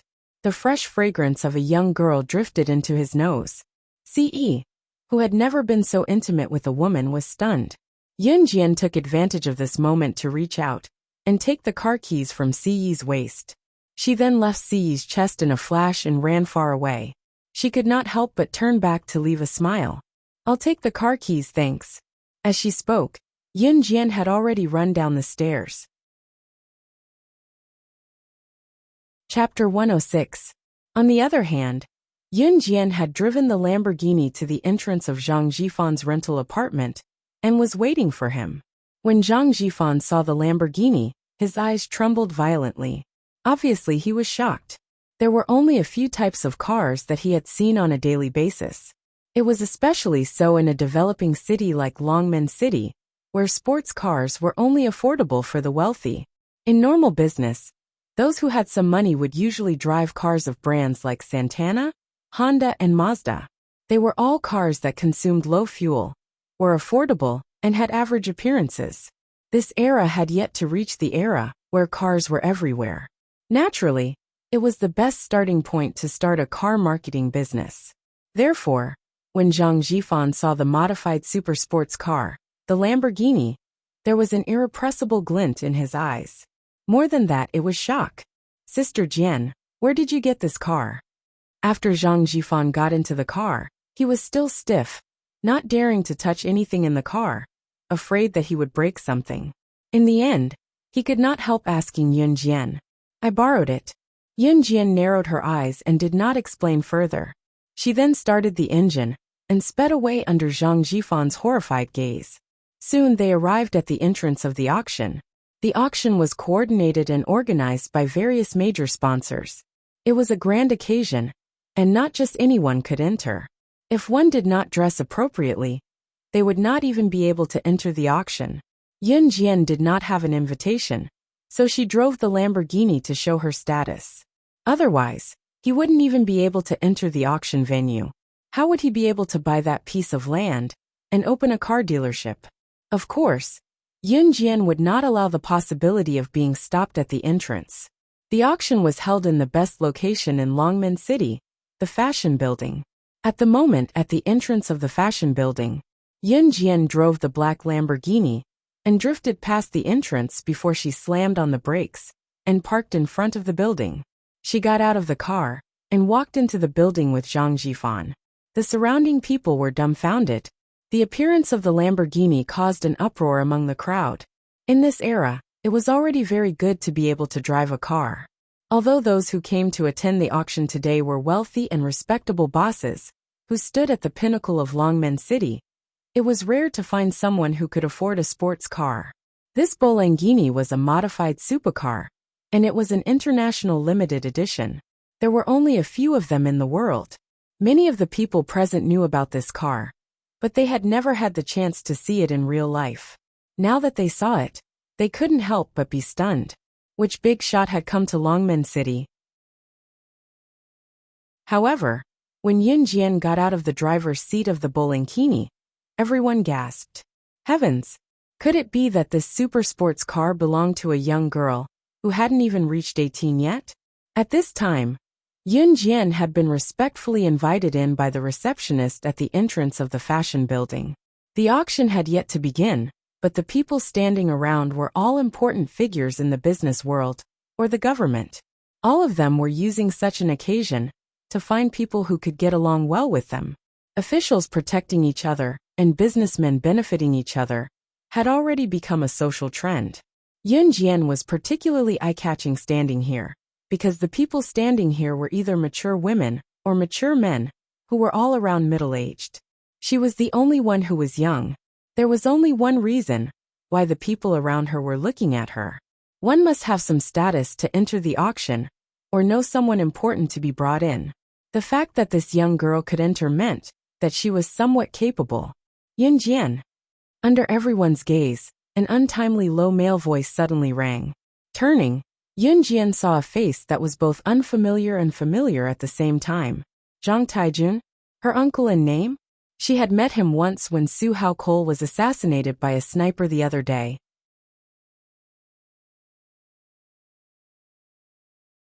Chapter 107. The moment Zhang Taijun saw Yun Jian, he was really stunned. He didn't have a deep impression of Yun Jian. In the past, Yun Jian was always soft and weak. Even if she was bullied, she wouldn't protest. But that day when he met Yun Jian at the hotel, she was the first to react. She pushed a few people away and dodged the sniper's bullet. At that time, Zhang Taijun was extremely shocked and frightened. Of course, at that time, he was afraid of the sniper and ran away, so he didn't have time to care about Yun Jian. Today, he was able to enter the auction venue because Zhang Taijun pulled a lot of strings to squeeze into the venue. What he did not expect, however, was that Yun Jian was here as well. She actually had a way to sneak in here? Not just anyone could enter the auction hall. With Yun Jian's identity and status, she didn't have the ability to enter this place at all. Yun Jian glanced at Zhang Taijun from the corner of her eyes and didn't say anything. In her impression, this nominal uncle of hers didn't care about her family. Moreover, when relatives gathered for dinner, he would show off in front of her family. After all, among the group of relatives, Zhang Taijun was more successful. He started his own business from scratch and finally became a small boss. Among the group of relatives and friends, he felt that he was different and had a sense of superiority. When Qin Yura borrowed money from his family, Zhang Taijun was very embarrassed and fanned the flames. He was very narrow-minded. Yun Jian, why are you here? Although Zhang Taijun and Yun Jian were relatives, they weren't close. He even called her by her full name. Zhang Taijun obviously didn't believe that Yun Jian had the ability to enter such a high-end venue. He directly assumed that Yun Jian had sneaked in from some small corner of the fashion building. His tone wasn't very polite. And without waiting for Yun Jian to reply, Zhang Taijun frowned and continued to shout at Yun Jian in the tone of an elder. "There's going to be an auction here. The auction is about to start. How did you sneak in here? You should be more sensible. You have to know your limits even though you're already so old. This is not a place where you can come and go as you please. If there's nothing else, then hurry up and leave." He scolded Yun Jian for a while, but Zhang Taijun wanted her to leave as soon as possible. This was not a place for a child like her. Zhang Jifan, who was standing behind Yun Jian, pursed his lips and rolled his eyes at Zhang Taijun in disdain. Yun Jian raised her brow and didn't argue with Zhang Taijun. Since Zhang Taijun would also appear at the auction, some things could no longer be hidden. She would never give up the store that she had set her eyes on because of some irrelevant people or things. This was not her style. Yun Jian's pure pink cheeks became moist as she revealed a charming and beautiful smile. She said to Zhang Taijun, "I'm here to participate in the auction." "Nonsense." Zhang Taijun's face sank. His face turned gloomy. "This is not a place where a child like you should come to. Hurry up and leave before the auction starts." Just as Zhang Taijun said this, the middle-aged man standing next to Zhang Taijun tugged at Zhang Taijun's coat and pointed at the door. A group of people looked towards the door. They saw a group of middle-aged men in suits walking in from outside the door. Each of them had an extraordinary aura. Standing at the front was Mayor Gu, whom Yun Jian had met at Su Haokol's birthday party. At this moment, Mayor Gu was surrounded by a large group of people who were fawning over him. The moment Zhang Taijun saw Mayor Gu, he couldn't care less about Yun Jian. He suppressed his emotions and walked towards Mayor Gu with the middle-aged man who had tugged at his coat just now. This was the reason why Zhang Taijun had tried so hard to sneak into the auction. He had been waiting for Mayor Gu. Naturally, he had something to ask of Mayor Gu. Mayor Gu, who was surrounded by a group of people, turned his head and accidentally saw Yun Jian, who was particularly eye-catching. Mayor Gu pushed through the crowd and walked over. Seeing that Mayor Gu had actually seen him, Zhang Taijun stood still and didn't dare to lift his feet. He held his breath. Mayor Gu had actually noticed him? Zhang Taijun suddenly looked like he was flattered. When Mayor Gu brushed past him to greet Yun Jian, however, Zhang Taijun felt like he had been struck by a bolt of lightning on a sunny day. Chapter 108. Mayor Gu was the mayor of Longmen City and held the highest position in the city. Under normal circumstances, only others would try to curry favor with him. Mayor Gu himself didn't like the bribery between bureaucrats, so he didn't pay much attention to others. What did they see today? Mayor Gu personally greeting and befriending a teenage girl? Who was this girl? How could Mayor Gu value her so much? Zhang Taijun watched the scene unfolding before him with a face that looked like he had eaten dog poop. Yun Jian knew Mayor Gu. More importantly, Mayor Gu seemed to be friendly to Yun Jian. He was shocked and regretful. Recalling what he had said just now, he felt like he was showing off in front of an expert. Yun Jian was not reserved like others when she faced Mayor Gu. She smiled easily and looked natural as she pressed her lips together and said, "Yes, what a coincidence." "It is. Girl, are you here for the auction too? Do you want to go into the hall with me now?" Mayor Gu invited with a squint. Mayor Gu might look aloof from worldly affairs, but he had been in the government for so many years and had successfully held the mayor's position for so many years. Other things aside, he had the ability to judge people. Despite her young age, Mayor Gu had to pay attention to her based on this fact alone. Even the mafia boss had to bow down to Yun Jian. In short, even Snake Lizard had to listen to Yun Jian. Was Yun Jian really just an ordinary girl? Mayor Gu rationally chose to stand with Yun Jian. His instinct told him that this girl was not ordinary. When the crowd heard Mayor Gu's invitation to Yun Jian, there was another uproar. Yun Jian would not reject having Mayor Gu leading the team. It would save her a lot of trouble. She nodded and said, "All right." Yun Jian then gestured to Zhang Jifan, indicating for him to enter the hall behind her. Zhang Jifan was dumbfounded. He had never thought that an insignificant person like him would be invited by Mayor Gu one day. This was all thanks to Yun Jian. Just as Yun Jian and Mayor Gu were about to enter the auction hall, Zhang Tiejuan's shameless voice rang out. "Wait!" Zhang Taijun ran over and stopped in front of Mayor Gu. Although he didn't understand why Mayor Gu knew Yun Jian and valued her so much, now was not the time to talk about it. Mayor Gu, hello. I'm Xiao Jian's uncle. You can call me Xiao Zhang. As Zhang Taijun spoke, he pointed out his relationship with Yun Jian. Then he continued. It's like this. My friend and I want to apply for approval for our recent cooperation. Zhang Taijun wanted to make use of Yun Jian's relationship to talk to Mayor Gu, so that he could finish his vicious task. But before he could finish speaking, Yun Jian beat him to it. Yun Jian watched as Mayor Gu introduced Zhang Taijun word by word. She smiled and said, he is indeed my mother's sister's husband. There was an inexplicable estrangement in his words. That one sentence sealed Zhang Taijun's fate. Mayor Gu understood what Yun Jian meant. If they were relatives, how could they be close if they did not even address each other as uncle? Mayor Gu waved his hand. Since Zhang Taijun was not someone Yun Jian cared about, what right did he have to give him face? Hey, let's talk next time. I have something urgent to discuss with the girl. Mayor Gu waved at Zhang Taijun. Then, he followed Yun Jian into the auction hall. Only Zhang Taijun, who was exasperated, was left with a sour expression. There was only one word left in his mind. It's over. Chapter 109. Even so, Zhang Taijun still shamelessly followed the crowd into the auction hall. A person like Zhang Taijun naturally wouldn't be here to buy properties or shops. He was just here to join in the fun, and his target today was only Mayor Gu. However, what happened next was completely unexpected. Yun Jian was already sitting in the VIP seats in the auction hall with Mayor Gu. She was only qualified to sit in the VIP seats because she was accompanied by Mayor Gu. Zhang Jifan was flattered. He sat in the VIP seats and forcefully suppressed his nervous emotions that were about to burst out.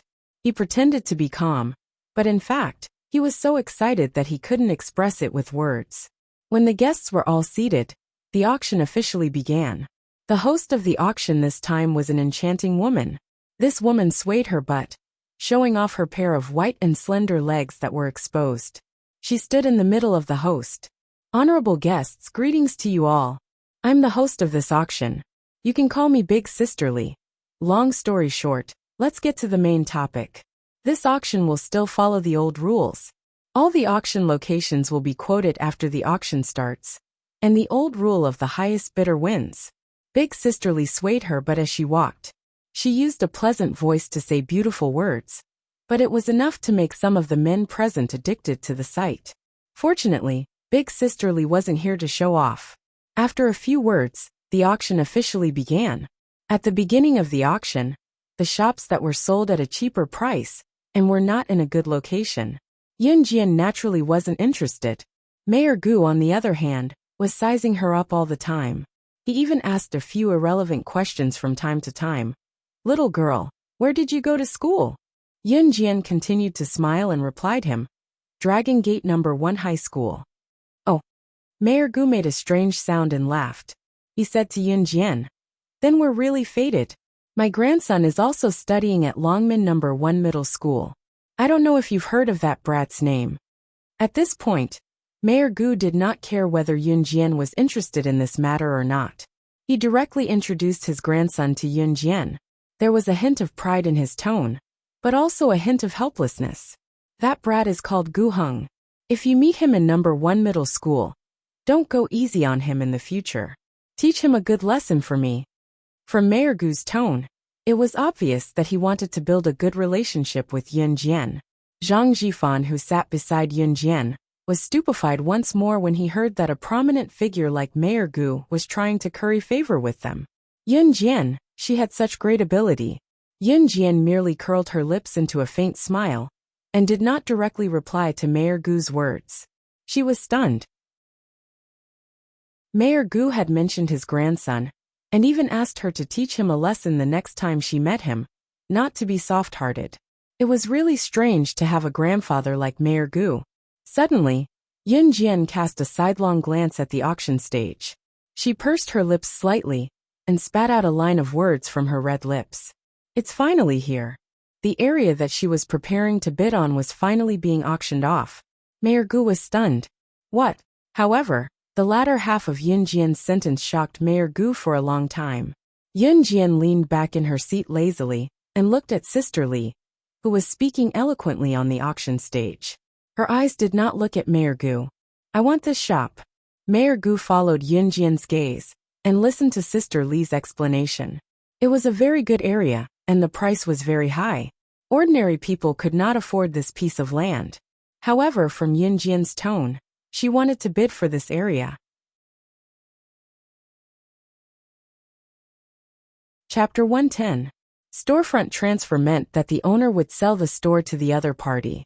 In other words, as long as the storefront was bought, it would be a personal property in the future, and there would be no need to pay rent. That was why the storefront Yun Jian had her eyes on. Store number 1 of Dongchun Port had a starting bid of 2 million. 2 million was not a small sum in this day and age.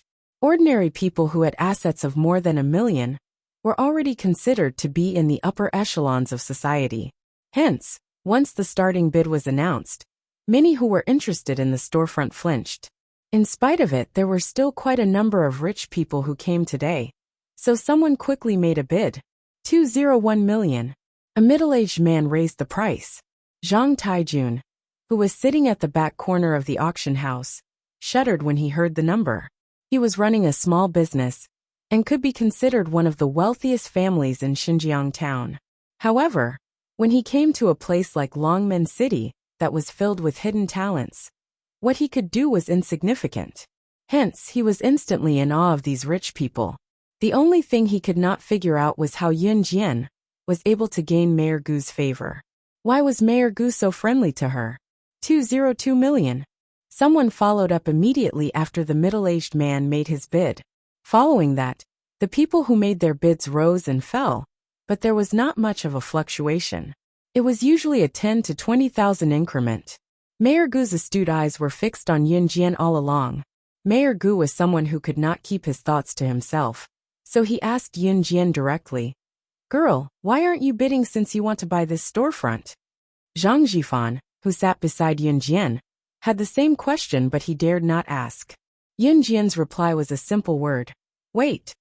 Mayor Gu was full of doubts again, but in the end he swallowed them down. Store number 1 of Dongchun Port was a storefront that many big bosses were fighting for, so the bidding price was gradually rising. It had even reached close to 3 million. In the end, some bosses who thought it was not worth it gave up, leaving 2 of them to fight for it. 1 million. Emo Sherlong, you old thing, don't fight with me. One of them had obviously reached his limit. He couldn't help but yell at the other person, who had been forcing him to raise the price. 2 million. The big boss named Emo Sherlong still insisted, and refused to compromise. The 2 of them were competing with each other to increase the price, and neither of them was willing to give in. Zhang Taijun, who was sitting in the corner, gasped. He muttered in his heart. Today, he had finally witnessed the competition between the big bosses. That was not something that could be measured in thousands or tens of thousands. A few million for a store.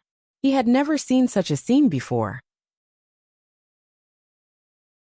After the auction was over, he would be considered a person who had gained a lot of knowledge. Perhaps he could even brag about it to his friends and relatives. 4 million. The hot-tempered big boss had begun to blow his beard and glare. Gritting his teeth, he fiercely quoted a price. This was his bottom line. 401 million. The big boss called Emo Sherlong was still competing, but his expression was not any better. Spending 4 million just to buy a store was naturally not worth it, so the hot-tempered big boss had to give up. I'll give it to you, give it to you. Emo Sherlong, don't let me get the chance to deal with you next time. The hot-tempered big boss yelled at Emo Sherlong. This old man will wait. Emo Sherlong snorted coldly. Finally, a calm expression appeared on his face. Although the price had been raised quite a bit, he finally got it. After all, other than the hot-tempered big boss, no one else present could compete with him. Just as elder sister Li smiled, and was about to count down the last 3 seconds. Chapter 111. 14:01 million. As soon as Yun Jian said that, everyone was shocked. They all looked at the little girl, sitting next to Mayor Gu in disbelief. They thought that the little girl was only qualified to enter the auction because she knew Mayor Gu. Who would have thought that she would bid and increase the price by 10 million? The crowd was in an uproar and focused all their attention on Yun Jian. At that moment, Zhang Taijun, who was sitting respectfully in the corner, suddenly tensed up. He glared at Yun Jian with wide eyes, his expression complicated.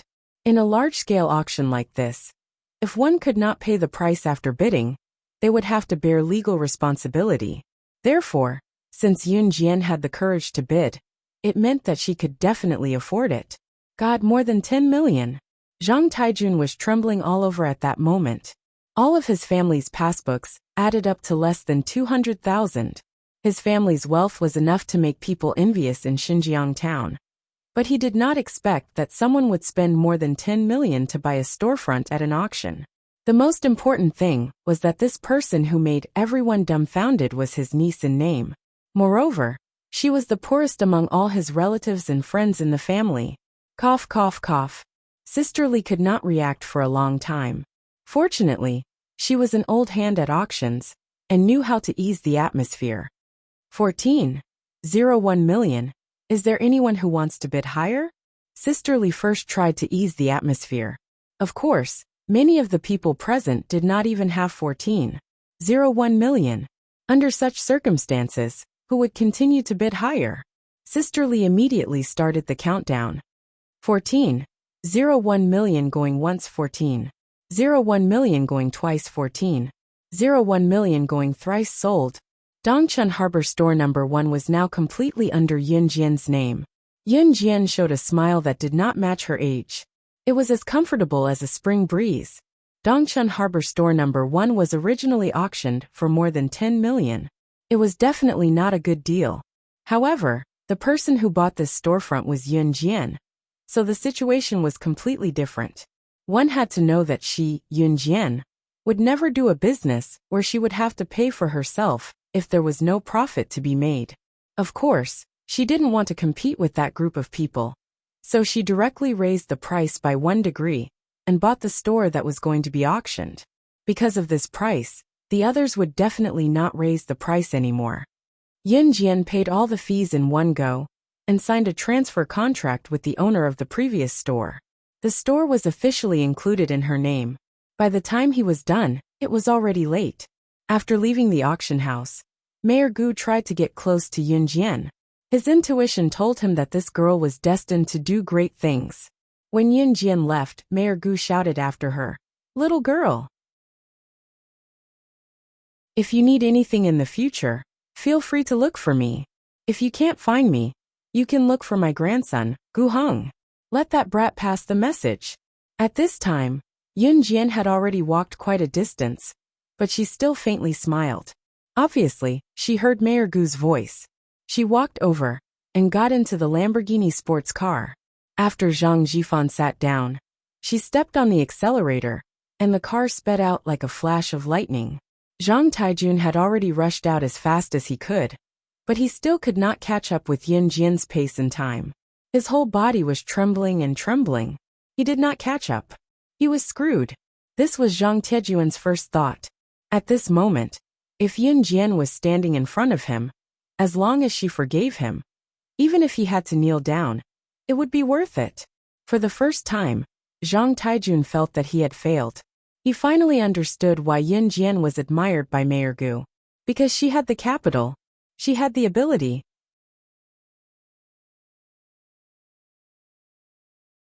Chapter 112.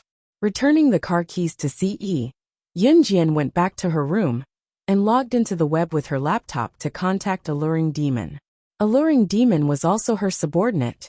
Unlike Snake, Lizard and Tiger, Leopard, Alluring Demon was in charge of legitimate forces and was involved in all aspects of business. Now that the storefront was settled, the next step was to decorate it. Yun Jian had handed the task to Zhang Jifan. Of course, it would take some time, at least a few months. Yun Jian wanted to obtain the channel to import cars into Country Z's Longmen City through Alluring Demon. Alluring Demon was indeed easy to handle. She had agreed to it just as Yunjian mentioned it to her, and had asked Yunjian to leave the address. After contacting the dealer of imported cars, they would send the cars over after the storefront was renovated. There would be no shortage of imported cars and domestic cars. Once the matter was settled, Yunjian fell asleep. It was a dreamless night.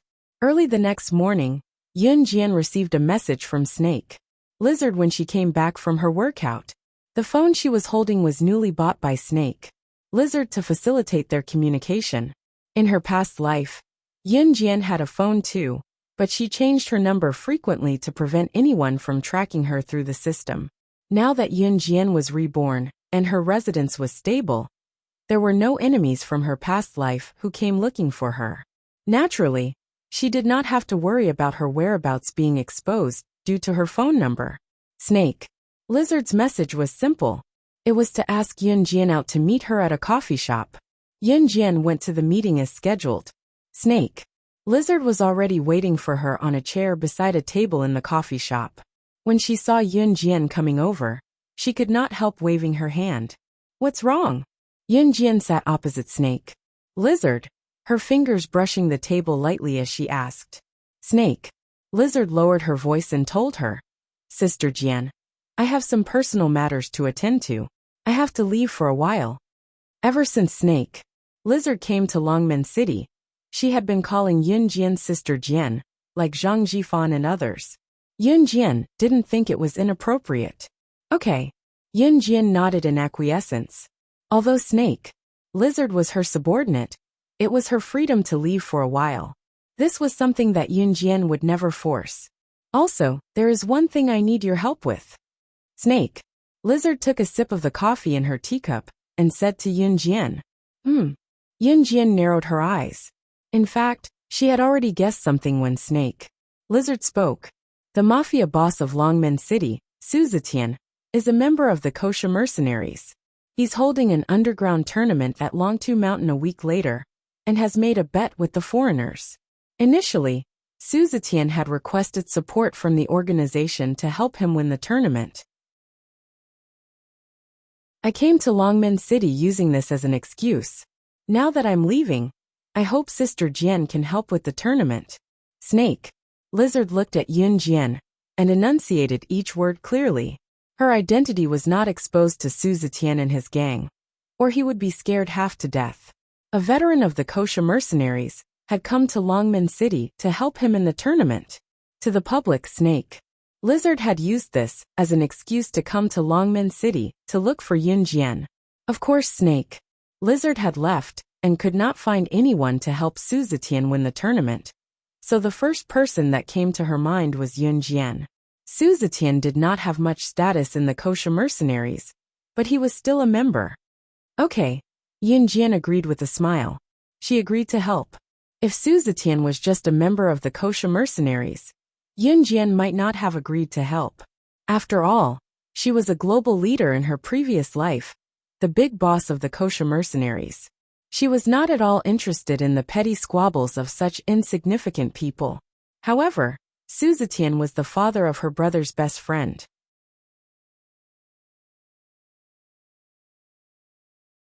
Chapter 113. Snake Lizard left as soon as she was done talking to Yunjian. Yunjian returned to her school life as well. During the self-study session on Monday night, the homeroom teacher returned to the class after the school meeting and announced something that all the teachers and students were looking forward to: the autumn outing. Ijong was the best junior high school in the city. It was also an aristocratic school that balanced work and rest. First of all, most of the students in the school were from rich families. The majority of them were rich and powerful. Coming to Ijong for these rich students, it was not enough to have a boring academic life. Therefore, the school had set up many activities. The spring outing was an event that most schools would organize once a year, while the autumn outing was only held in Ijong among all the junior high schools in Longmen City. It was the end of October. When Teacher Yu announced to the class that the school was going to hold an autumn outing, all the students in the class cheered excitedly. Wow! The autumn outing is finally here. Chun Sini turned to shake Yunjian's hand happily, almost stretching herself into a straight line in her excitement. Yun Jian only had a slight smile on her face, making it impossible to tell if she was happy or worried. In spite of it, Chun Sini, who was too excited to notice Yun Jian's current state. She was bouncing up and down in excitement. All the students in the class were in a state of excitement. It was only when Miss Yu clapped her hands to signal for the class to quieten down that they quieted down. The autumn outing was here. It was good news, but what everyone was looking forward to was, where would they go for the autumn outing this year? Therefore, when Miss Yu clapped her hands again to signal for silence, everyone looked at her with bated breath. Cough. I know how everyone is feeling now, but don't get too excited, Miss Yu said jokingly before regaining her composure. The autumn outing is next Monday morning, so when you return to school this weekend, you can bring the snacks that you want to eat over. The location of the autumn outing is a scenic forest park in the suburbs. The bus fare and entrance fee are 30 yuan in total. Don't forget to bring the money over when you return to school this weekend. There's also an open space in the forest park where you can organize a barbecue activity. Those who can afford it can bring their barbecue tools and ingredients over. The autumn outing this time should be attended by all the teachers and students of the school. If your family can't make it, you can also apply not to go. Teacher Yu explained everything in one breath. Of course, after the students heard these words, their hearts began to stir.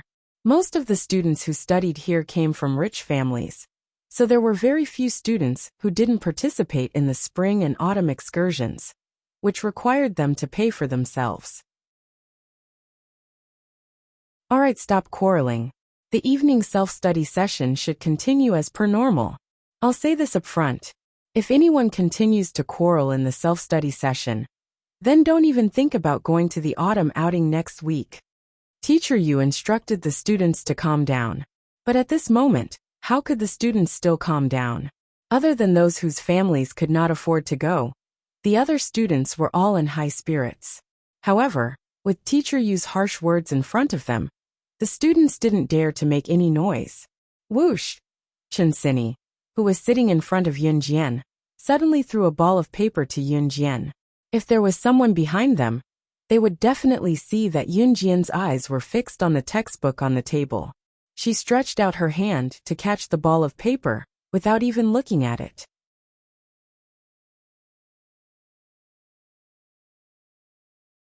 Chapter 114. Yun Jian was automatically categorized as one of the students who had good grades, but came from a poor family. Chun Sini didn't mean any harm. Instead, she just wanted to help Yun Jian. She thought that Yun Jian's family was really poor. However, Chun Sini wasn't good at expressing herself, so her words were more straightforward. Yun Jian pursed her lips and wrote 3 words on the paper that Chun Sini threw at her. I will go. When she was done, she crumpled the paper into a ball, and was about to throw it to Chun Sini when she heard Lu Rongrong, who was sitting not far away, complaining to Teacher Yu openly. Sir, I saw Chun Sini sneakily tossing a note to Yun Jian just now. It's class time now. Even if everyone's excited about the autumn outing, we can't forget the class rules. We're not allowed to toss notes in class. It was apparent that Lu Rongrong happened to see Chun Sini tossing the paper ball at Yun Jian just now. Lu Rongrong was shocked. Yun Jian was just looking at her textbook, but she reached out and held the note in her hand. However, she didn't think too much about it. She snorted in her heart. What was so surprising about that? It was just a coincidence. Zhang Xiaofeng kept chasing after Yun Jian, calling her master, and asking her to teach him martial arts. However, in Lu Rongrong's eyes, it was just Yun Jian's little trick to pretend to be cool. TSK, who was she trying to show off to? Although Teacher Yu was a newly appointed teacher who had just graduated from university, what she hated the most was the sneaky actions of her students during class. Therefore, when Lu Rongrong said that, Teacher Yu immediately walked over to Yun Jian. It's class time now, and you're passing notes? Do you still want to go to the autumn outing next week? Teacher Yu stood beside Yun Jian and Chun Sini, and said aggressively. Teacher Yu was a very disciplined person. She would never look down on a student or take special care of a student because of their family background. It was precisely because Teacher Yu was very disciplined that as long as a student made a mistake, Teacher Yu would definitely punish them severely when he found out. Teacher Yu had always been very strict when it came to such matters. Teacher, I saw Chen Sini throw the note to Yun Jian with my own eyes. It must still be on the table now. Lu Rongrong added arrogantly. She had been unhappy with Yun Jian for a long time.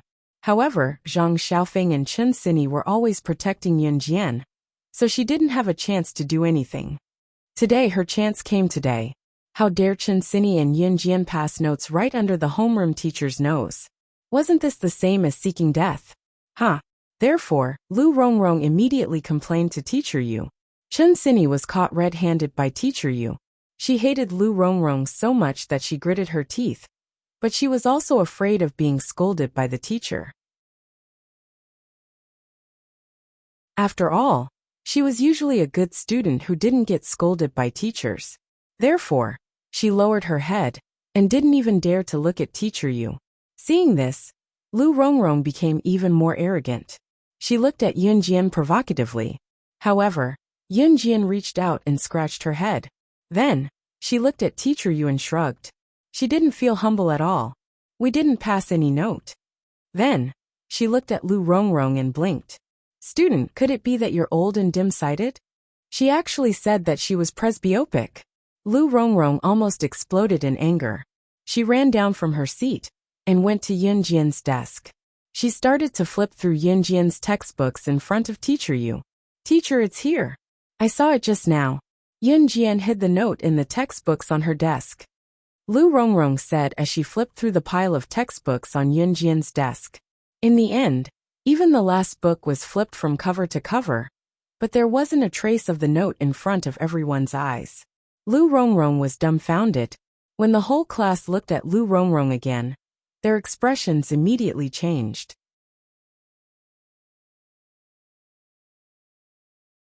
Chapter 115. Where's the note? Lu Rongrong, where did they send the note? Don't tell me you ate it? Ha. Hee ha ha ha. Lu Rongrong's eyesight must be going bad. Ha ha ha. A bunch of students in the class couldn't hold it in anymore and started yelling noisily. Perhaps it was because they had heard the news about the autumn outing, but they hadn't calmed down yet. Now that Lu Rongrong was in trouble, the whole class took the opportunity to make a ruckus. Lu Rongrong's gloomy face instantly turned cold. A haze covered her entire body. She trembled and felt very wronged. She clearly saw Chen Sini pass the note to Yun Jian. How could it be gone just like that? Lu Rongrong, you're framing your classmate for passing notes. What else do you have to say? Teacher Yu frowned with a trace of displeasure on her face. As mentioned earlier, Teacher Yu was a very disciplined person. She especially hated students who did things under her nose. Of course, at the same time, she also disliked students who liked to report fake news and frame their classmates. It could only be said that Lu Rongrong had stepped on Teacher Yu's minefield. Teacher, I really did see the two of them passing notes. Lu Rongrong was unrepentant and even raised her voice to argue. Get out. Stand outside as punishment. Don't attend the 2 periods of self-study in the evening. You're not allowed to enter the classroom during this period. Teacher Yu didn't have the patience to listen to Lu Rongrong's nonsense. She pointed at the door and growled at Lu Rongrong. Harmony was the most important thing in the class. Unity and mutual help were a good expression of the class atmosphere.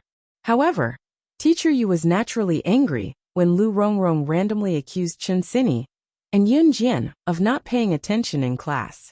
Lu Rongrong was so angry that she was about to explode. However, she didn't dare to do anything in front of the teacher. She shuffled out and glared fiercely at Yun Jian before she left. It was as if she was telling Yun Jian, "This is not over." Yun Jian returned a smile, but it only made Lu Rongrong angrier. Okay, continue with your self-study.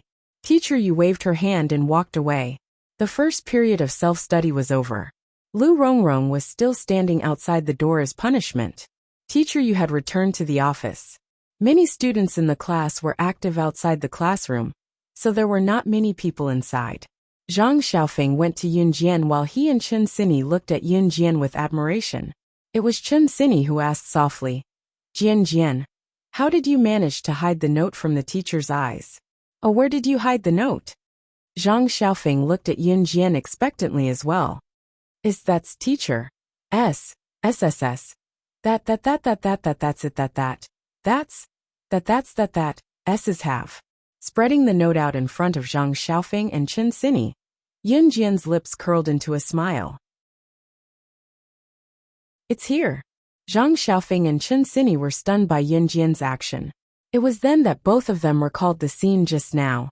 When Yun Jian stood up to refute that she did not pass the note, she had scratched her head. Could it be that at that time, she had hidden the note in her hair bun? At that time, she was actually able to hide the note in her hair in front of the whole class, without leaving a trace. How did she do it?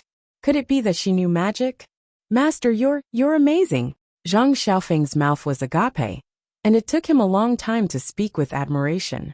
Yun Jian, on the other hand, had a small smile on her face without saying anything.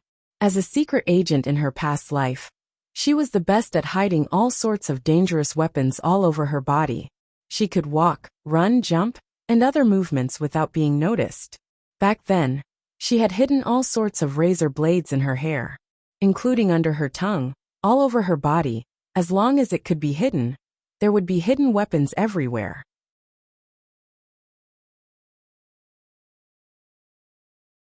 Chapter 116.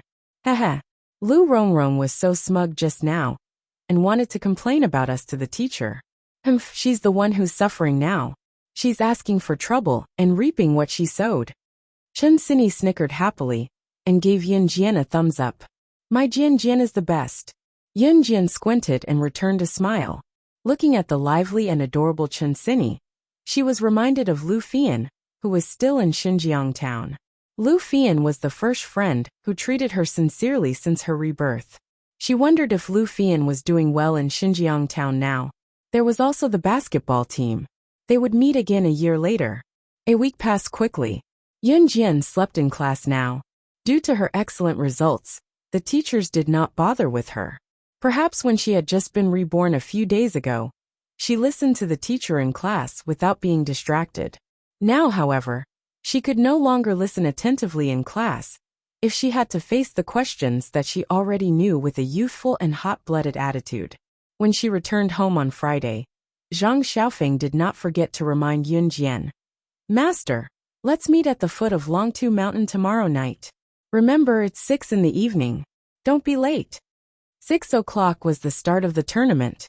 Yun Jian nodded and left the school gate with a backpack slung over her shoulder. She was not going home. Instead, she was going for a walk in Longmen City's suburbs. The evening sky was beautiful. The rosy clouds that reflected from the horizon cast a dim yellow hue over the land, like a girl who covered her face shyly, barely visible. Longmen City was a coastal city, and its city was the closest to the sea. Walking past the rows of downtown, Yun Jian came to a tranquil shore. There was no beach here, but the waves that crashed on the shore gave her a sense of tranquility that came from the bottom of her heart. Yun Jian sat down along the shore and looked up at the yellow sky, deep in thought. Life was so good now. She was carefree, and did not have to worry about being assassinated or facing the pressure of death at any moment. She did not know how long such peaceful days could last, but she knew that from tomorrow onwards, there would be another battle. The challenge tournament would be her new starting point in this circle. Smelling the warm and comfortable light of the evening, Yun Jian sat in the same place. She raised her hand and stretched, with a faint smile on her face. Suddenly, a fair and flawless hand grasped Yun Jian's wrist. Yun Jian was stunned. Someone was actually able to get close to her without her noticing? She glanced over and saw Si Yi's sword-like eyebrows, starry eyes, and flawless cheeks. Why are you here? Yun Jian wanted to pull her wrist back from Si Yi's warm hand, but she realized that his strength was not as strong as hers. Guess. Si Yi's clear voice came out from his thin lips.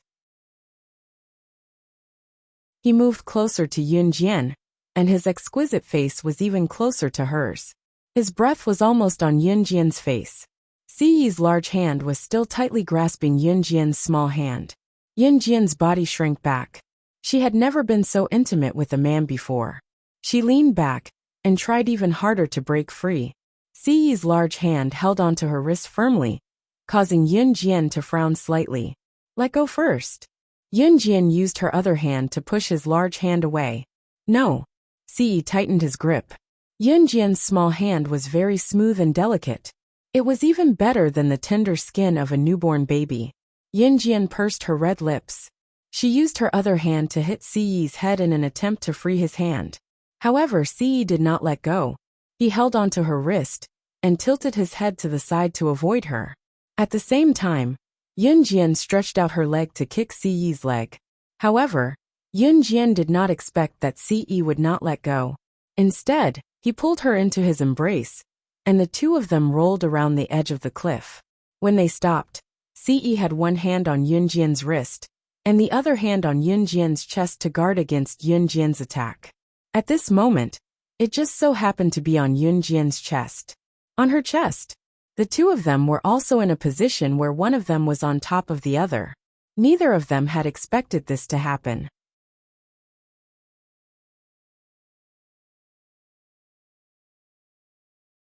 Chapter 117. It was obvious that Ce did not expect things to turn out this way. His earlobes flushed at the corners of his handsome face. Yunjian's body had developed very well. Although she was only 15 years old, her twin peaks were already slender and elegant. He could clearly feel the softness of the young girl's ample bosom. Yunjian's red lips widened. While Ce was still in a daze, she smoothly pushed him away and stood up. Her heart skipped a beat, and an unknown feeling spread through her body. Yunjian stood up and walked away. Having lived 2 lives, she was fearless in battle and could kill without being noticed. However, this was the first time she had encountered something like this. She had only taken 2 steps when Ce's tall figure blocked Yunjian's path. He tilted his head slightly, revealing his handsome face to Yunjian. His earlobes turned red, and he awkwardly said, "Ahem, sorry. I didn't do it on purpose." Yunjian slowly came back to her senses. Her rosy cheeks were unnatural. In the next second, she pretended as though nothing had happened and said to Ce, Why were you looking for me?" After interacting with him for the past few days, Yunjian could confirm that Ce was the kind of person who wouldn't visit a temple for no reason. If he didn't have anything to say, he wouldn't even waste his breath talking to you.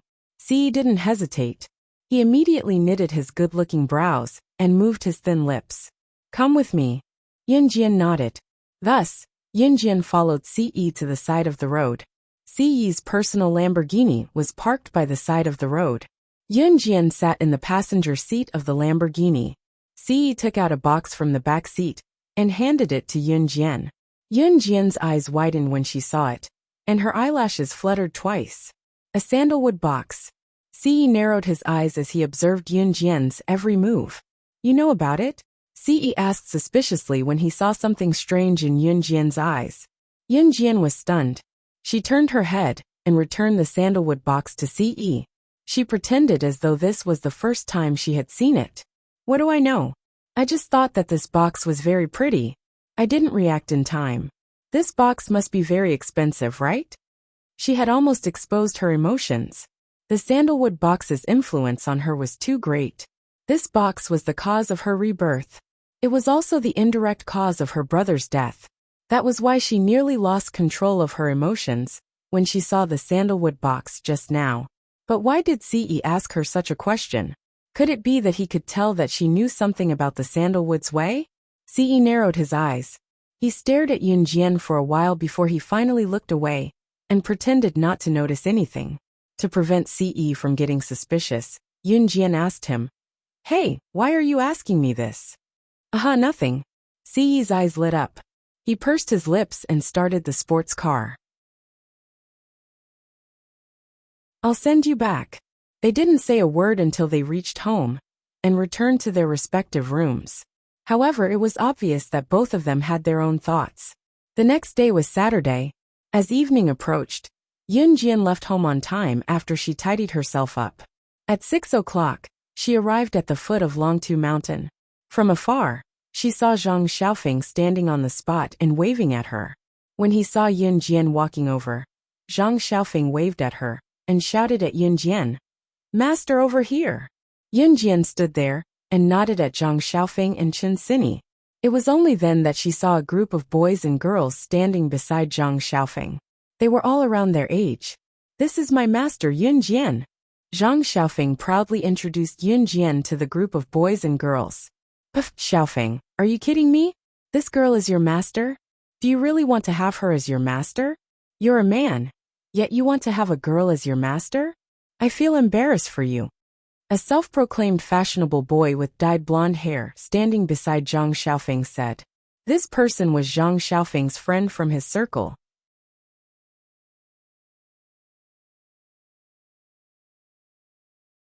Chapter 118. After the boy with dyed blonde hair opened his mouth, the group of boys and girls around him laughed. They were obviously disdainful of Zhang Xiaofeng, a rich young master, having a weak little girl like Yun Jian as his master. Shoo shoo shoo. Gu Heng, what do you know? My master is not an ordinary person. Zhang Xiaofeng waved his hand at Gu Heng and snorted. He was still on Yun Jian's side. Gu Heng. Yun Jian did not say anything. Even if this group of people were talking about her, she felt that there was no need to speak about unimportant things. But when she heard the two words Gu Heng, she could not help but take another look at the boy with dyed blonde hair called Gu Heng. Could it really be such a coincidence? This Gu Heng in front of her was Mayor Gu's grandson? Suddenly, Yun Jian remembered Mayor Gu's warning that if she met his grandson, she must not be soft-hearted and teach him a lesson on his behalf. Combined with the fact that this Gu Heng had dyed blonde hair and was wearing a pair of ripped pants and a flowery dress that he thought was fashionable, Yun Jian felt relieved. So even Mayor Gu himself could not control his grandson's rebellious behavior? Boys and girls at this age had a very strong rebellious mentality. Yun Jian had lived in a dangerous environment in her previous life. Her only wish every day was to live until the next day. In that kind of environment, she had never experienced the rebellious period that normal children should have. Your master is not a normal person. How could she be different? Hee, she doesn't have any more arms or legs than we do. What can she teach you? Gu Heng did not have any bad intentions. He just wanted to show off in front of the girls and show off his power. When Zhang Xiaofeng heard Gu Heng slandering his master, he immediately went against his brother Gu Heng. The two of them clicked their tongues and only stopped arguing when it was almost time for the competition to start. The group of people rushed up the mountain noisily. As they rushed up the mountain, they could still hear Gu Heng's arrogant voice. My grandpa has some connections with Longmen City's mafia boss. I heard that the mafia boss has sent a very young woman to fight against a foreigner who almost made it into the international tournament tonight. Tonight's tournament will be very exciting. Gu Heng was at the front of the group, talking incessantly along the way. This group of boys and girls just happened to like listening to him talk about these things, and all of them listened with great interest. A very young woman fighting such a skilled foreigner. Doesn't that mean our mafia boss of Longmen City will lose for sure? A girl asked timidly. Hearing that someone had agreed with him, Gu Heng became even more pleased with himself. He spread the news that he had heard through the grapevine with a sense of superiority. It was as if he was the organizer and witness of this competition. Yun Jian, on the other hand, was slowly walking up the mountain side by side with Zhang Xiaofeng and Chen Sini.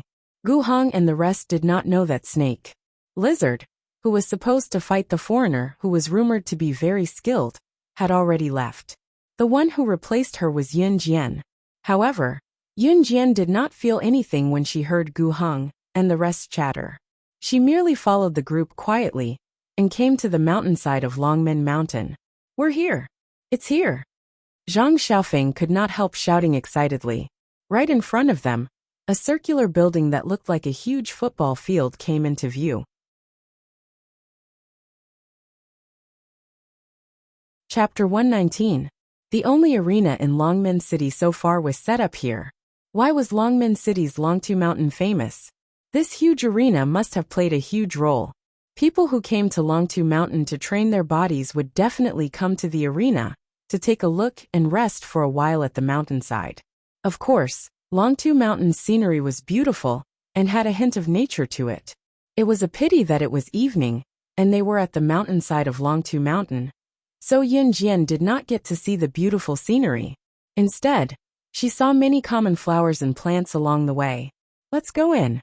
It was not Zhang Xiaofeng's first time here, so he took the lead with a chuckle. Boys like Zhang Xiaofeng who paid special attention to fights often came to watch the arena matches. When they came to watch the matches, they did not forget to call the girls over.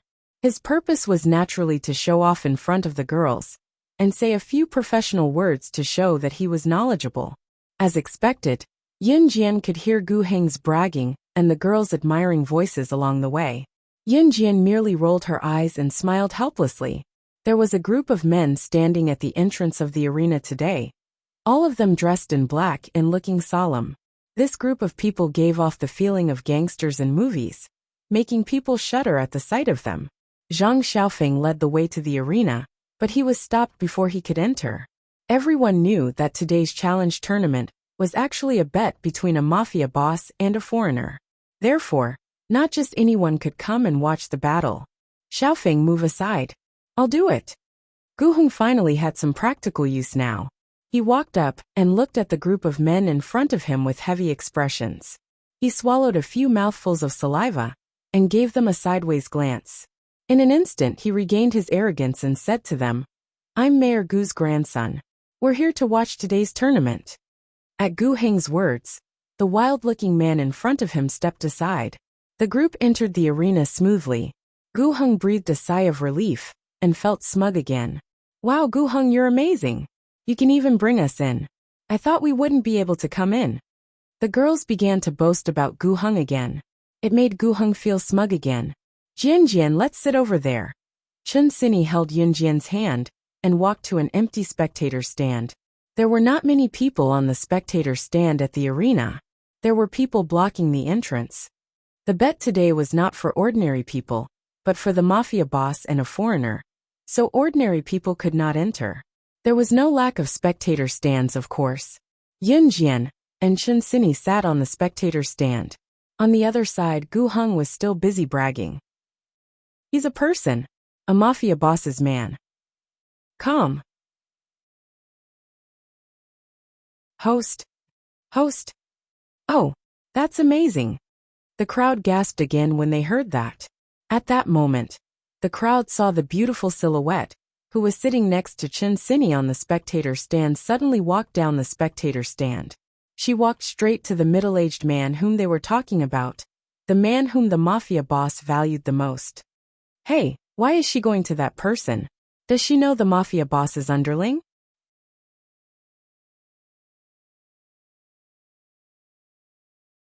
Chapter 120. Before Snake Lizard left, she said goodbye to Su Zetian. She directly asked Yun Jian to replace her in tonight's challenge tournament. When Su Zetian first heard the news, he was completely stunned, but in the end he acquiesced. After all, he had no right to refuse the decision made by the kosher mercenaries' superiors. It was already good enough that the superiors sent someone to help him. Thinking about it from another angle, what if this thin and weak girl really had the ability to win for him? After all, the people sent by the kosher mercenaries were not to be underestimated. Their strength was extraordinary. Yun Jian had met Su Zetian's subordinate before, so he naturally recognized her.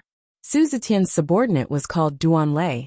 Duan Lei was tall and strong with a strong physique. He was the second in command of Su Zetian's Dragon Head gang.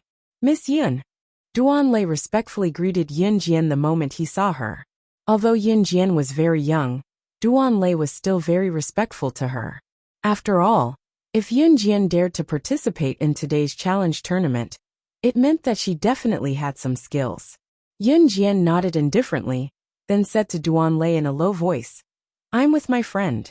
I'll come over when the challenge tournament starts. After that, Yun Jian turned and walked away. She only came over to greet him and tell him that she had arrived. On the other side, Gu Heng and the others looked at Yun Jian in surprise. They didn't hear the conversation between Yun Jian and Duan Lei, but even though they were far away, it wasn't difficult to see that Duan Lei was very respectful to Yun Jian. You know him? He's the underworld boss's underling. Gu Heng took over everyone's confusion and asked with a sideways glance. Yun Jian pursed her red lips and smiled without saying anything. She walked past the group of unreasonable people and walked towards Shinsini. TCH. Why is this girl acting so mysterious? Does she really think that she's a powerful person? Does she think that she's more powerful than the underworld boss? What kind of person is this? When a girl saw that Yun Jian had ignored Gu Heng and walked away, she couldn't help but shout loudly in order to flatter Gu Heng. She was secretly criticizing Yun Jian in her heart. When this girl was criticizing Yun Jian, her voice was especially loud, as if she was afraid that Yun Jian couldn't hear her. This shout was so loud that even Duan Lei, who was standing far away, could hear it. He couldn't help but frown, but he didn't say anything. The girl muttered a few words about Yun Jian, but when she saw that Yun Jian was too lazy to pay attention to her, she stopped talking. Yun Jian had already returned to the seat between Chen Sini and Zhang Xiaofeng and smiled at them. Gu Heng and the others also found a place to sit down, their faces brimming with youthful passion. It was obvious that today's challenge match was something that they were looking forward to, longing for, or even yearning for. After waiting for a long time, Yun Jian finally saw Duan Lei waving at her from afar. Understanding that the match was about to begin, she turned to Chen Sini and said, "I'm going to the washroom." She did not say that she was going up to fight.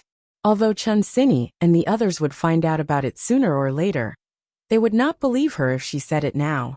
She might as well let them see it for themselves. The match is about to start. Jian Jian, go quickly. Oh, right, do you know where the washroom is? Do you want me to bring you there? Chen Sini offered kindly. No need. Yun Jian shook her head with a grin, bearing a row of neat and pearly white teeth. She then hopped down from the spectator stand that wasn't too high, and went around the ring to the backstage after a few steps.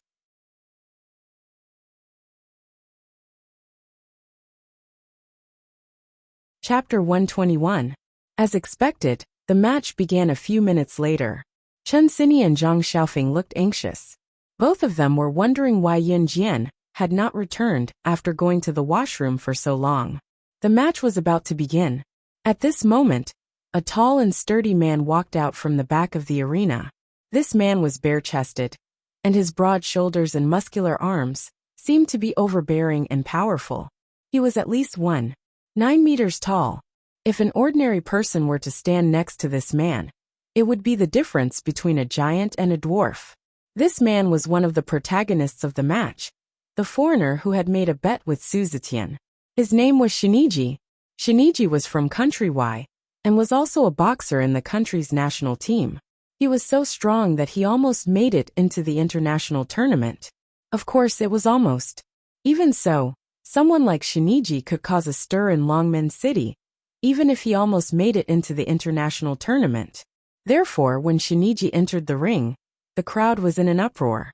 Everyone knew that it was a young woman who was representing Country Z to fight Shiniji today.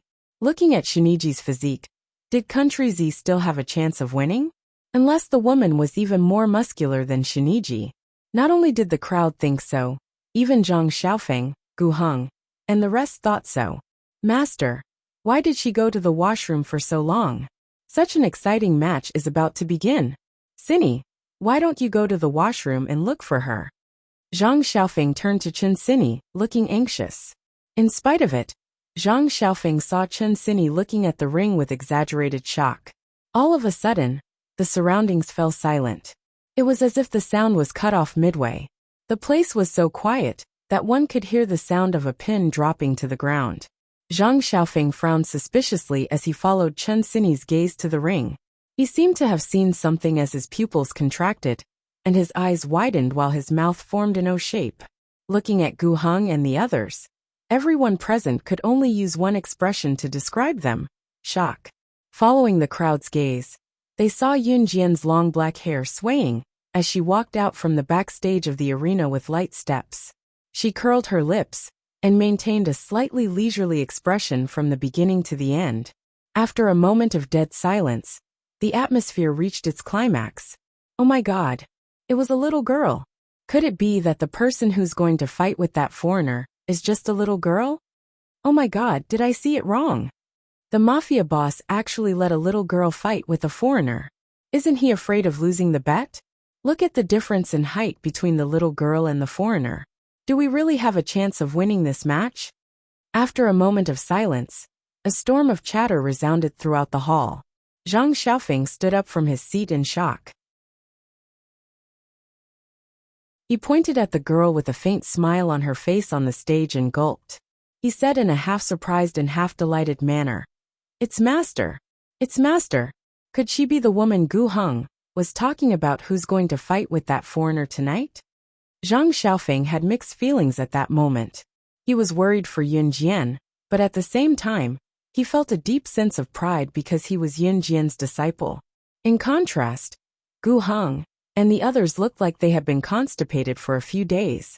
Their faces were dark. Looking at the girl with a faint smile on her face on the stage, Gu Heng gulped again. So all the bragging that he had done to the crowd just now was like showing off in front of a big shot? In the arena, Shiniji looked at Yun Jian's appearance. He put away the same shock in his heart and looked at Yun Jian with disdain. He then mocked Yun Jian in broken Chinese. "Is there no one else in Country Z? How dare you let a little girl fight with me? How can a girl with skinny arms and legs like her fight in the arena? Su Zetian is playing with me." Shiniji's arrogant and egotistical tone spread throughout the hall. Seeing this, everyone present was filled with anger as they looked at Shiniji. Any native would lose their cool in the face of a foreigner's mockery.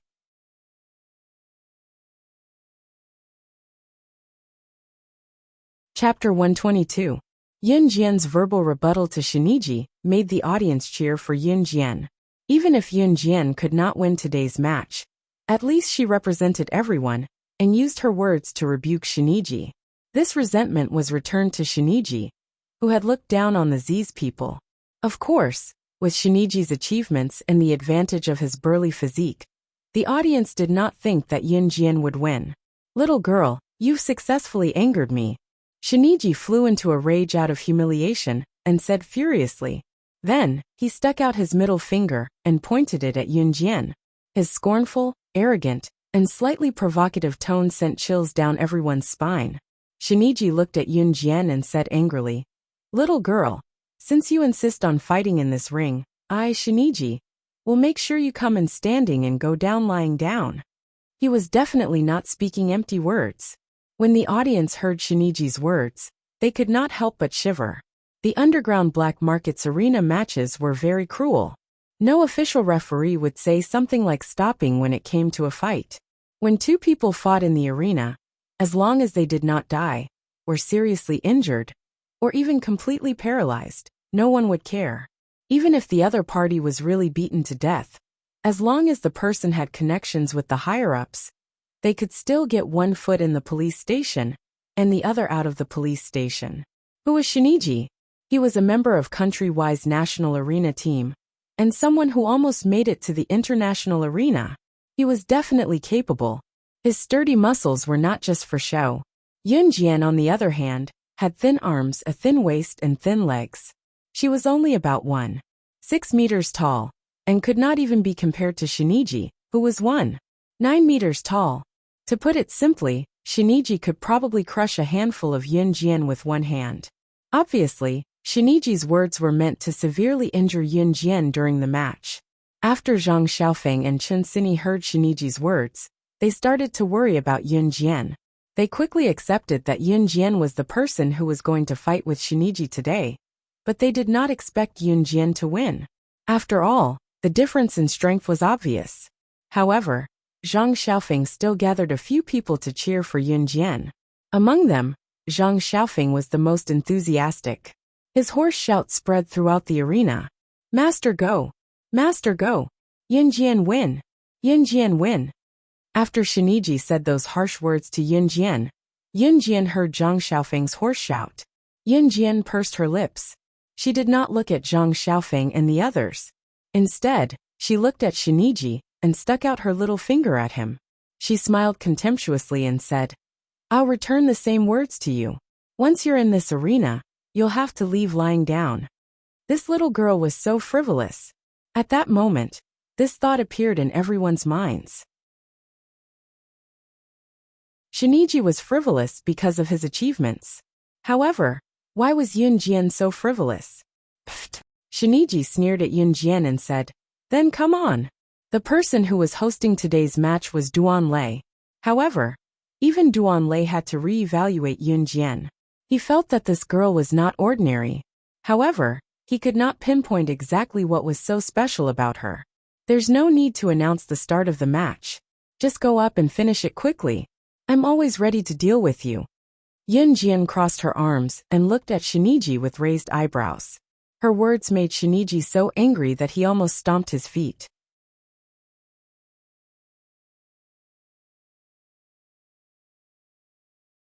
Chapter 123. Good. I hope you can leave this place alive. Shiniji snorted in a strange tone. He clenched his fists and his knuckles cracked. Everyone who heard the sound couldn't help but shudder. On the second floor of the arena, in the VIP seats, Su Zetian frowned as he looked at the confident girl in the arena. This match was very important to him. That was why he asked the kosher mercenaries for help.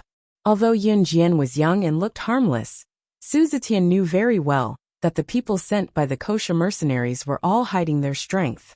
Even a 7 or 8-year-old child from the kosher mercenaries could smile and look at you in the eye for 1 second, then pull out a gun and kill your opponent in the next second. And Yun Jian. Su Zetian stared intently at the arena, but his thoughts suddenly changed at this moment. Once Shiniji was done with his words, he bellowed and charged at Yun Jian with a clench of his sturdy fist. At that moment, everyone held their breaths. Everyone looked at the girl in the arena quietly. Yun Jian stood on the spot, narrowed her eyes, and didn't move. Shiniji used all his strength in this punch. If this punch landed on Yun Jian, if she was really an ordinary girl, this punch would either kill or seriously injure her. Shiniji was going to be ruthless. Oh my god, is that girl scared silly? She's standing there without moving. Does she want to be beaten into a meat patty? Oh my god. Someone screamed at this moment. Everyone was already imagining the scene of Yun Jian being sent flying by Shiniji's punch.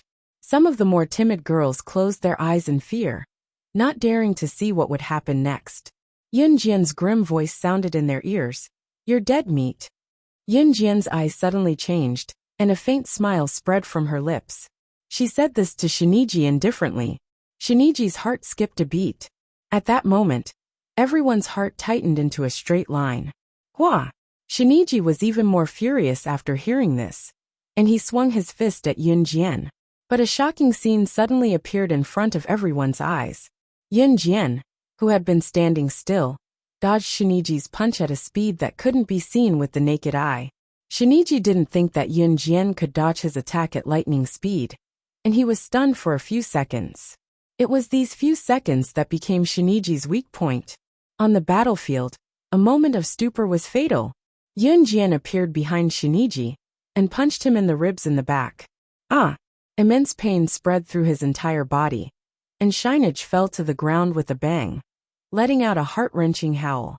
Victory and defeat had been decided in one move. She defeated Shiniji in just a few seconds and a single move. She defeated Shiniji, an expert who almost made it to the International Challenge Tournament. At that moment, Zhang Xiaofeng, Chen Xini, and Gu Heng were all stunned. Even Su Zetian, who was sitting in the VIP seats, was stunned. Shiniji, a fighter from country Y who was rumored to be great, and who almost made it into the international arena, could not even last a single move from Yun Jian. Was this Yun Jian's strength? Shiniji, whose ribs were broken, widened his eyes. He couldn't accept it.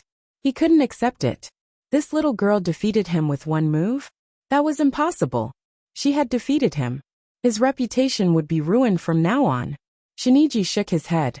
He suddenly took out a hard object from his pocket and pointed it at Yun Jian. She must die. He has a gun. He has a gun. He's going to kill someone. He's going to kill someone. At that moment, everyone who was shocked by Yun Jian's move suddenly screamed. Su Zetian also stood up from his seat with a whoosh. He held onto the railing on the second floor. However, the girl's aura changed the moment Shiniji took out his gun. Her slight smile gradually disappeared and was replaced by a cold and eerie smile. A cold, murderous aura emanated from Yun Jian.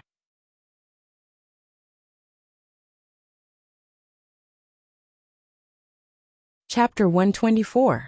When they saw Shiniji pull out his gun, Gu Heng and the others almost screamed, especially the few girls who were with Gu Heng and were prejudiced against Yun Jian. They were all students in school and came from powerful families. Usually they would cry if they hurt a finger. When had they ever seen such a scene?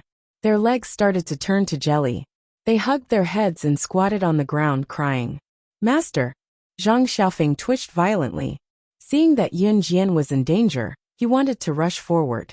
However, Gu Heng grabbed the corner of his shirt and scolded him. You're crazy. That foreigner has a gun. But my master is in danger. Zhang Xiaofeng was very determined. He was about to push Gu Heng away and run toward Yun Jian. However, they suddenly saw a horrifying scene. Yun Jian lifted her feet and slowly walked toward Shiniji. She did not care that the gun in Shiniji's hand was still pointed at her. Facing the black muzzle, she was not afraid at all. Under everyone's horrified gazes, she slowly walked toward Shiniji. What was she doing? Seeing this scene, everyone's hearts jumped. As Yun Jian walked, she pulled out a machete like magic. She pointed it at Shiniji, who was lying on the ground with broken ribs, and sneered. How dare you point a gun at me? You're dead. Shiniji's hand holding the gun was already trembling. Shiniji was originally a boxer. He was not an assassin or a gangster. If he were to kill someone with a gun, he would not be able to do it as calmly as Yun Jian. Another reason was that he was in Z country. After all, it was not his country's territory. If he killed Yun Jian, Su Zetian would definitely not ignore it. In spite of it, Yun Jian's words had obviously triggered Shiniji further. Shiniji held on the spot. Thinking about the humiliation he had just suffered, his hand was about to pull the trigger. What everyone was thinking at this moment was, it's over. Yun Jian is definitely done for. Yun Jian only had a knife in her hand. How could a knife be faster than a bullet? She also had to provoke Shiniji into pulling the trigger when he was in an unstable mood. Was Yun Jian courting death? Ah, go to hell. Shiniji howled. He ignored the pain in his back and aimed his gun at Yun Jian. However, just as Shiniji's finger was about to pull the trigger, a gleaming scimitar flew out from a distance. With astonishing speed and precision, the tip of the scimitar pointed downwards and cut the back of Shiniji's hand.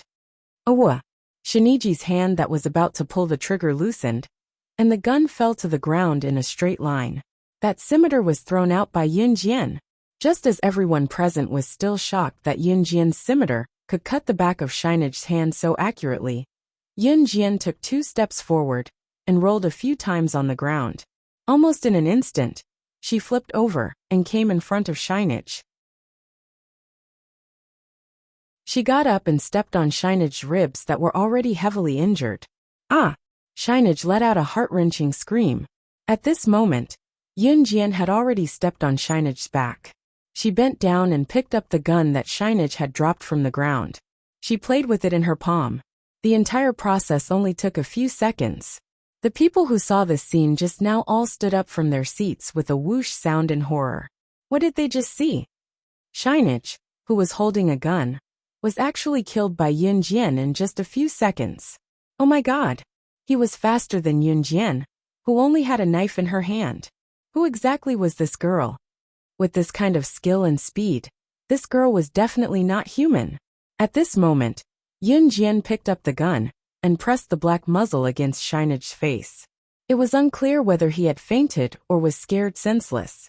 The girl's demonic voice came from above and resounded throughout the entire place. Killing you will be as easy as slaughtering an animal.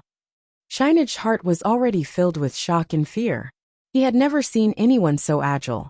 Moreover, it was an underage girl. As far as he knew, there was only one kind of person who could snatch a gun from an enemy's hand.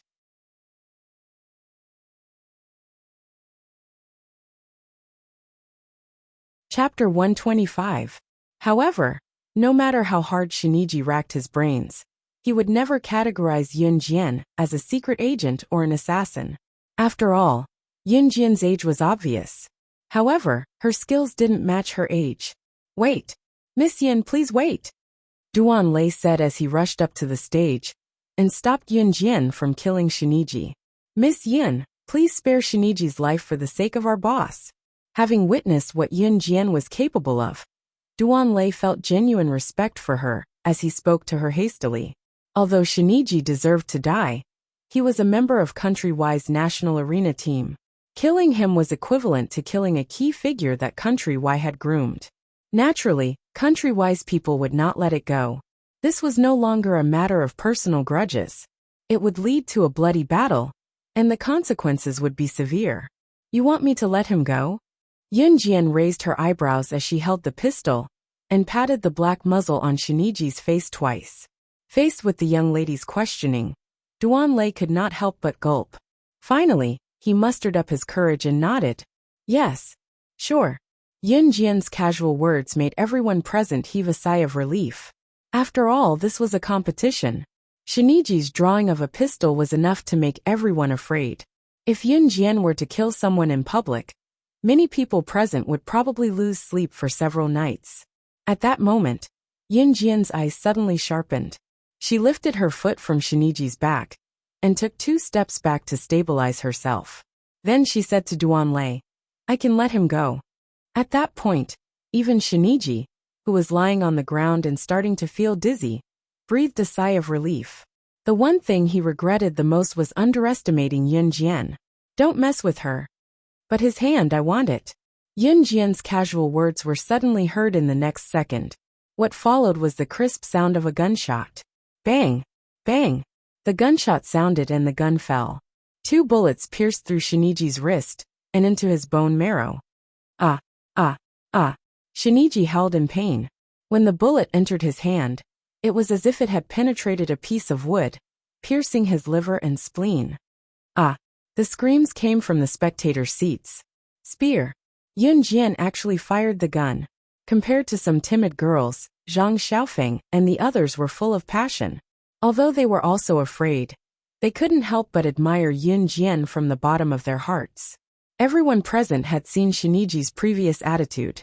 Shiniji had not only ridiculed Yun Jian, but more importantly, he had ridiculed Country Z. He had ridiculed their country. Just based on this point alone, even if Shiniji died 10,000 times, it wouldn't be enough to appease the hatred in their hearts. Looking at his wrists that were shot by the pistol, Shiniji fainted. Yun Jian's 2 shots not only crushed Shiniji's dignity, but also ended his career as a boxer.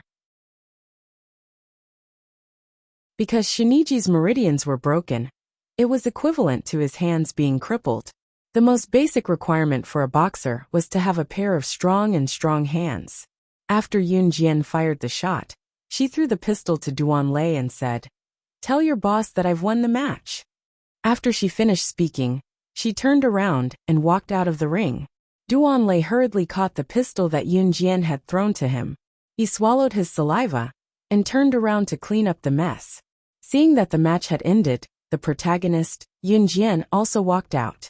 Zhang Xiaofeng and the others hurriedly ran out after her.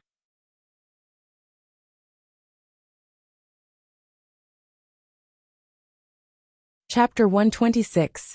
Before Yun Jian could step out of the arena, Zhang Xiaofeng's urgent voice came from behind her. Master, master, master, wait for us. She turned around and looked up at them with a faint smile.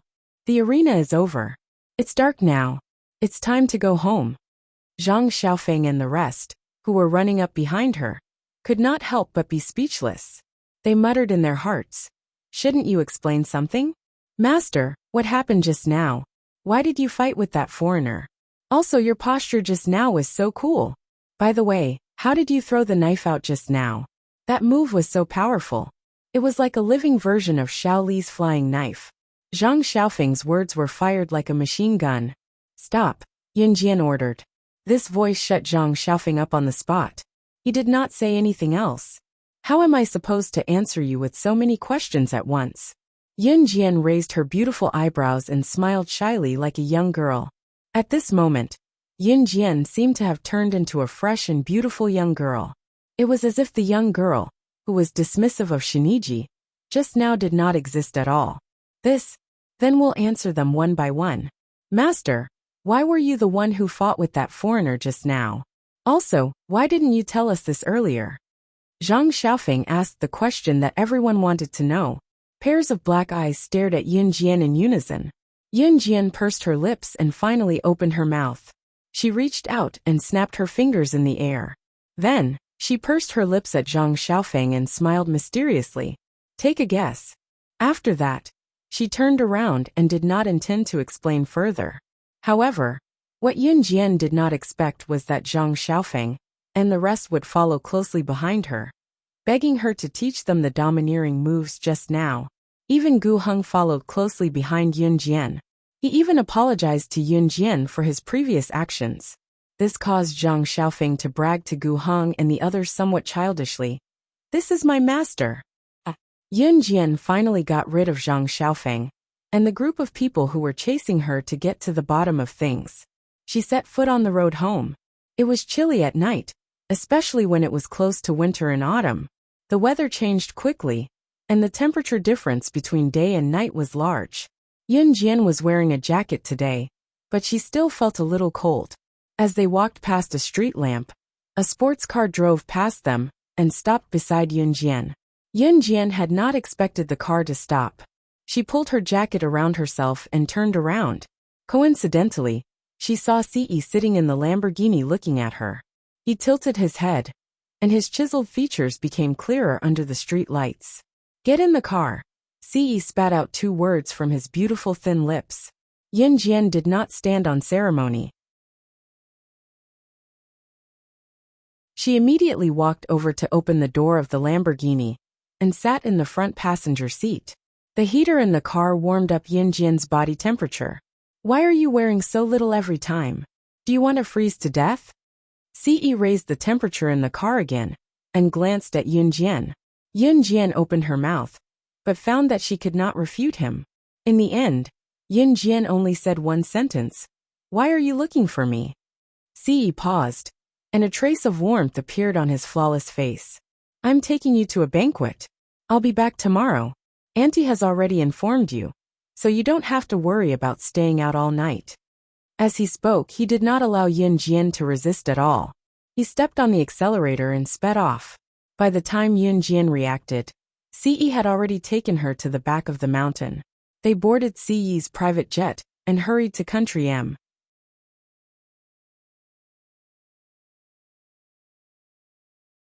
Chapter 127. Country M, New York. New York was located in the southeastern part of Country M along the Atlantic Ocean. It was Country M's largest city and largest port. It was a world-class international metropolis. Ce's private jet flew over New York's airspace and finally landed in an empty space at an airport. Because it was a private jet, there was no need to transfer planes in between. Thus, the flight took less than 10 hours. Due to the time difference between Country Z and Country M, it was around 6 o'clock in the morning in Country Z. However, it was already 6 o'clock in the evening in Country M. It was also dinner time. Yun Jian took a nap on the plane. This was the first time she had slept so soundly since her rebirth. When she woke up, the plane had already landed on land. Yun Jian rubbed her eyes and got up from the soft cushion. She stretched and suddenly felt that something was amiss. Cushion? She turned her head and was surprised to find that she had fallen asleep leaning on Ce's lap. What was going on? She remembered that after she boarded the private jet, Ce did not explain the situation to her. She looked at the scenery outside the window and gradually fell asleep. However, she had clearly chosen a soft cushion to fall asleep on the plane. Why was her head lying on Ce's lap when she woke up? Could it be that he had moved her head to his lap? Yun Jian pursed her lips slightly when she thought of this. Even if he had moved her head from the cushion to his lap, why didn't she feel anything at all? This shouldn't be the case. How could she let down her usual guard and fall asleep peacefully without any fear? You're awake? Ce's hoarse and magnetic voice sounded from above her head. Yun Jian looked up and saw Ce's handsome face turn to the side. His fair and slender fingers were scratching his messy short black hair. His earlobes were slightly red.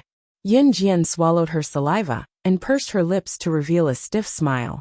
Have we arrived? Yes. Ce nodded. He stretched out his slender fingers and opened the door of the plane. He turned sideways and jumped out first. Yun Jian bent over and also jumped out of the cabin door. After Yun Jian landed on the ground, Ce grabbed her little hand and walked towards the street. Yunjian was stunned by Ce's actions. She wanted to shake off his hand, but found that he was not as strong as her. This was also the first time she had encountered such a situation. She immediately blushed and lowered her head. Don't look at how Yunjian could kill people so easily. Even if she saw erotic scenes in her previous life, she could still do it without blushing. However, he felt that Ce was different from everyone else. She couldn't describe how she felt. The banquets of the upper class usually started at around 8 o'clock, which meant that there was still some time left. Ce smiled beautifully as he held Yunjian's warm little hand and walked towards one of the top clothing stores in New York. This clothing store was owned by a world-class fashion designer in New York. Usually it received very few customers. However, the customers it received were all world-class bigwigs. As Ce held Yunjian's little hand and walked into the store, Yunjian saw two men in their 20s walking towards her. When the two men saw Ce and Yunjian holding hands, they couldn't help but be stunned. Then, they walked in front of Ce and lowered their heads.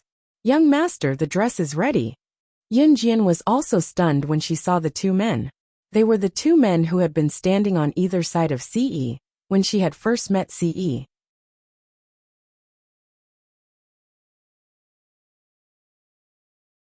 Chapter 128. Ce nodded slightly. He pulled Yunjian past the two men and walked towards the changing room. The two men were left dumbfounded. F***ck, is the young master enlightened? He's even learned how to hold a woman's hand. One of the men rubbed his hands, a trace of surprise appearing on his handsome face. He couldn't hold it in any longer, and said to the other man, "Adam, the young master's matters aren't something you and I can casually discuss. Do your job well." The other man, who looked more composed, reminded him before turning to leave. The man called Adam stood there and clicked his tongue twice. He muttered to the more composed man, "Go, go, go, you're the most serious one." Ce had a custom-made lace evening gown for Yunjian. It was pure black and not revealing at all. This evening gown was designed by the world's top fashion designer and was one of a kind in the world. Its economic value couldn't be measured by money. After Yunjian changed and came out, she saw that Ce had already changed into a formal suit. Ce's foundation was very good. His handsome face was flawless. His tall nose bridge and deep eyes exuded the aura of a king. The black suit clung to his muscular skin. When Yunjian came out, Ce's fair and slender fingers tugged at the tie of his suit.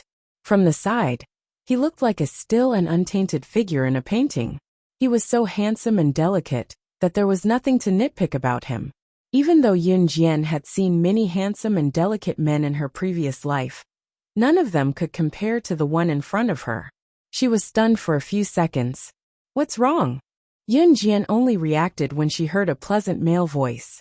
Ce narrowed his eyes as he sized up the young lady in the black lace evening gown. Every time he met Yunjian's eyes, he would suppress his distant feelings towards women and wanted to take a step closer to her. When he first discovered this, even he couldn't believe it. He knew himself very well. He hated women. Ever since he was young, as long as there were women around, he would feel nauseous. If a woman came close to him, he would feel extremely disgusted. This is a quirk. But it was different for Yunjian. He could feel it deeply. Yunjian's petite figure kept floating in front of him. That faint milky fragrance lingered at the tip of his nose, making him feel a little different. That was why he couldn't help but get close to her, and even hold her hand. Therefore, when Ce saw Yunjian's smooth and tender arms, the lace gown that accentuated her petite figure, and her well-developed twin peaks, he couldn't help but gulp. "Let's go." Yunjian moved her red lips and walked out directly. Ce paused for a moment as the girl's fragrance dissipated into the distance. Then he strode after her. Country M, New York, the 39th floor of the Triangle Building. In the middle of the room, a dignified and imposing middle-aged man in his 40s was holding a glass of red wine and chatting amicably with a man of the same age in front of him.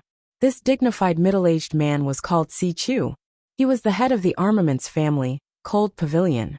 Without a doubt, He was also Si Yi's biological father. At this moment, Si Chu was chatting happily with the middle-aged man opposite him.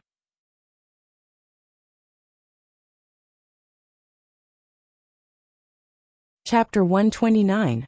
Si Chu followed the middle-aged man's gaze and saw a 17 or 18-year-old girl standing there. She was pretty and had an outstanding temperament among the group. Of course, as the leader of the Arms family, Si Chu did not care about the appearance of his future daughter-in-law. He cared about the marriage between the big families and the friendly relationship between the big families.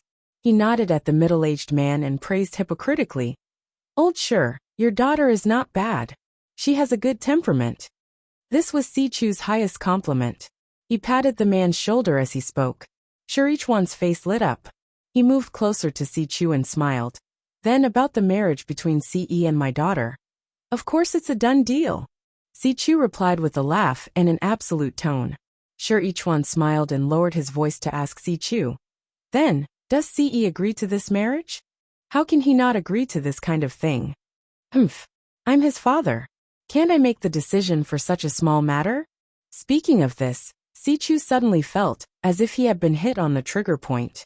He said angrily, speaking of his son, he really could not control him. However, he would never lower his head in front of outsiders. Naturally, he had to put on a "I'm the father, I make the decision" attitude. Hearing Si Chu's affirmative tone, Shurichuan seemed to be relieved. At this moment, a man walked over and whispered in Si Chu's ear. Si Chu immediately reacted and moved his old face closer to Shurichuan. He smiled and said, "My son is here. Hurry up and ask your daughter to come over. Let the two of them meet." Shurichuan was happy when he heard this. He hurriedly waved at his daughter Shirlaixiang. Shirlaixiang had been waiting there for a long time. When she saw her father waving at her, she hurriedly ran over. Her heart was filled with joy and nervousness like a young girl. She had met Ce a year ago and fell in love with him at first sight. The young man's handsome face kept appearing in her mind, and she could not get it out of her mind. Although they were far apart, ever since they met, she swore that she would marry him. On the other hand, the Shi family and the Si family were both military families, and the two families had a mutual interest. The upper-class aristocratic families usually liked to unite their families through marriage to strengthen the trust between them. Although it was the modern era, these old customs could not be changed. Beep. The only elevator beside the banquet hall opened. Shirlaixiang stood beside her father Shurichuan. Her entire body was tense. She even ran her fingers through a few strands of her hair, afraid that her imperfections would be exposed. Only she knew the nervousness in her heart when she saw the person she missed dearly.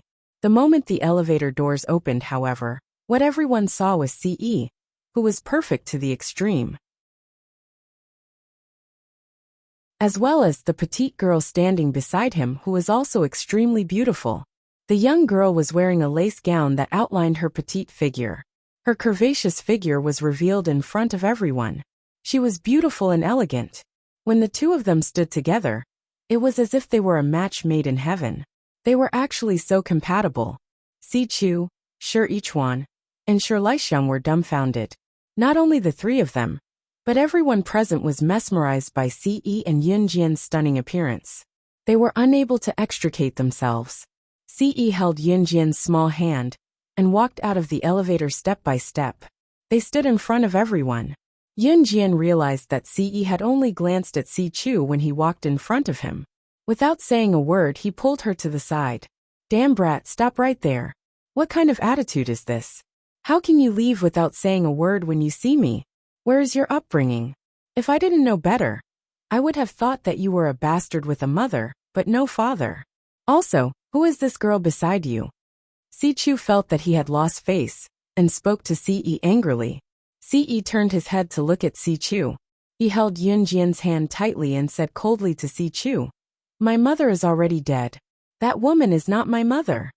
When he said this, Yunjian could clearly feel the coldness and loneliness in Si Yi's voice.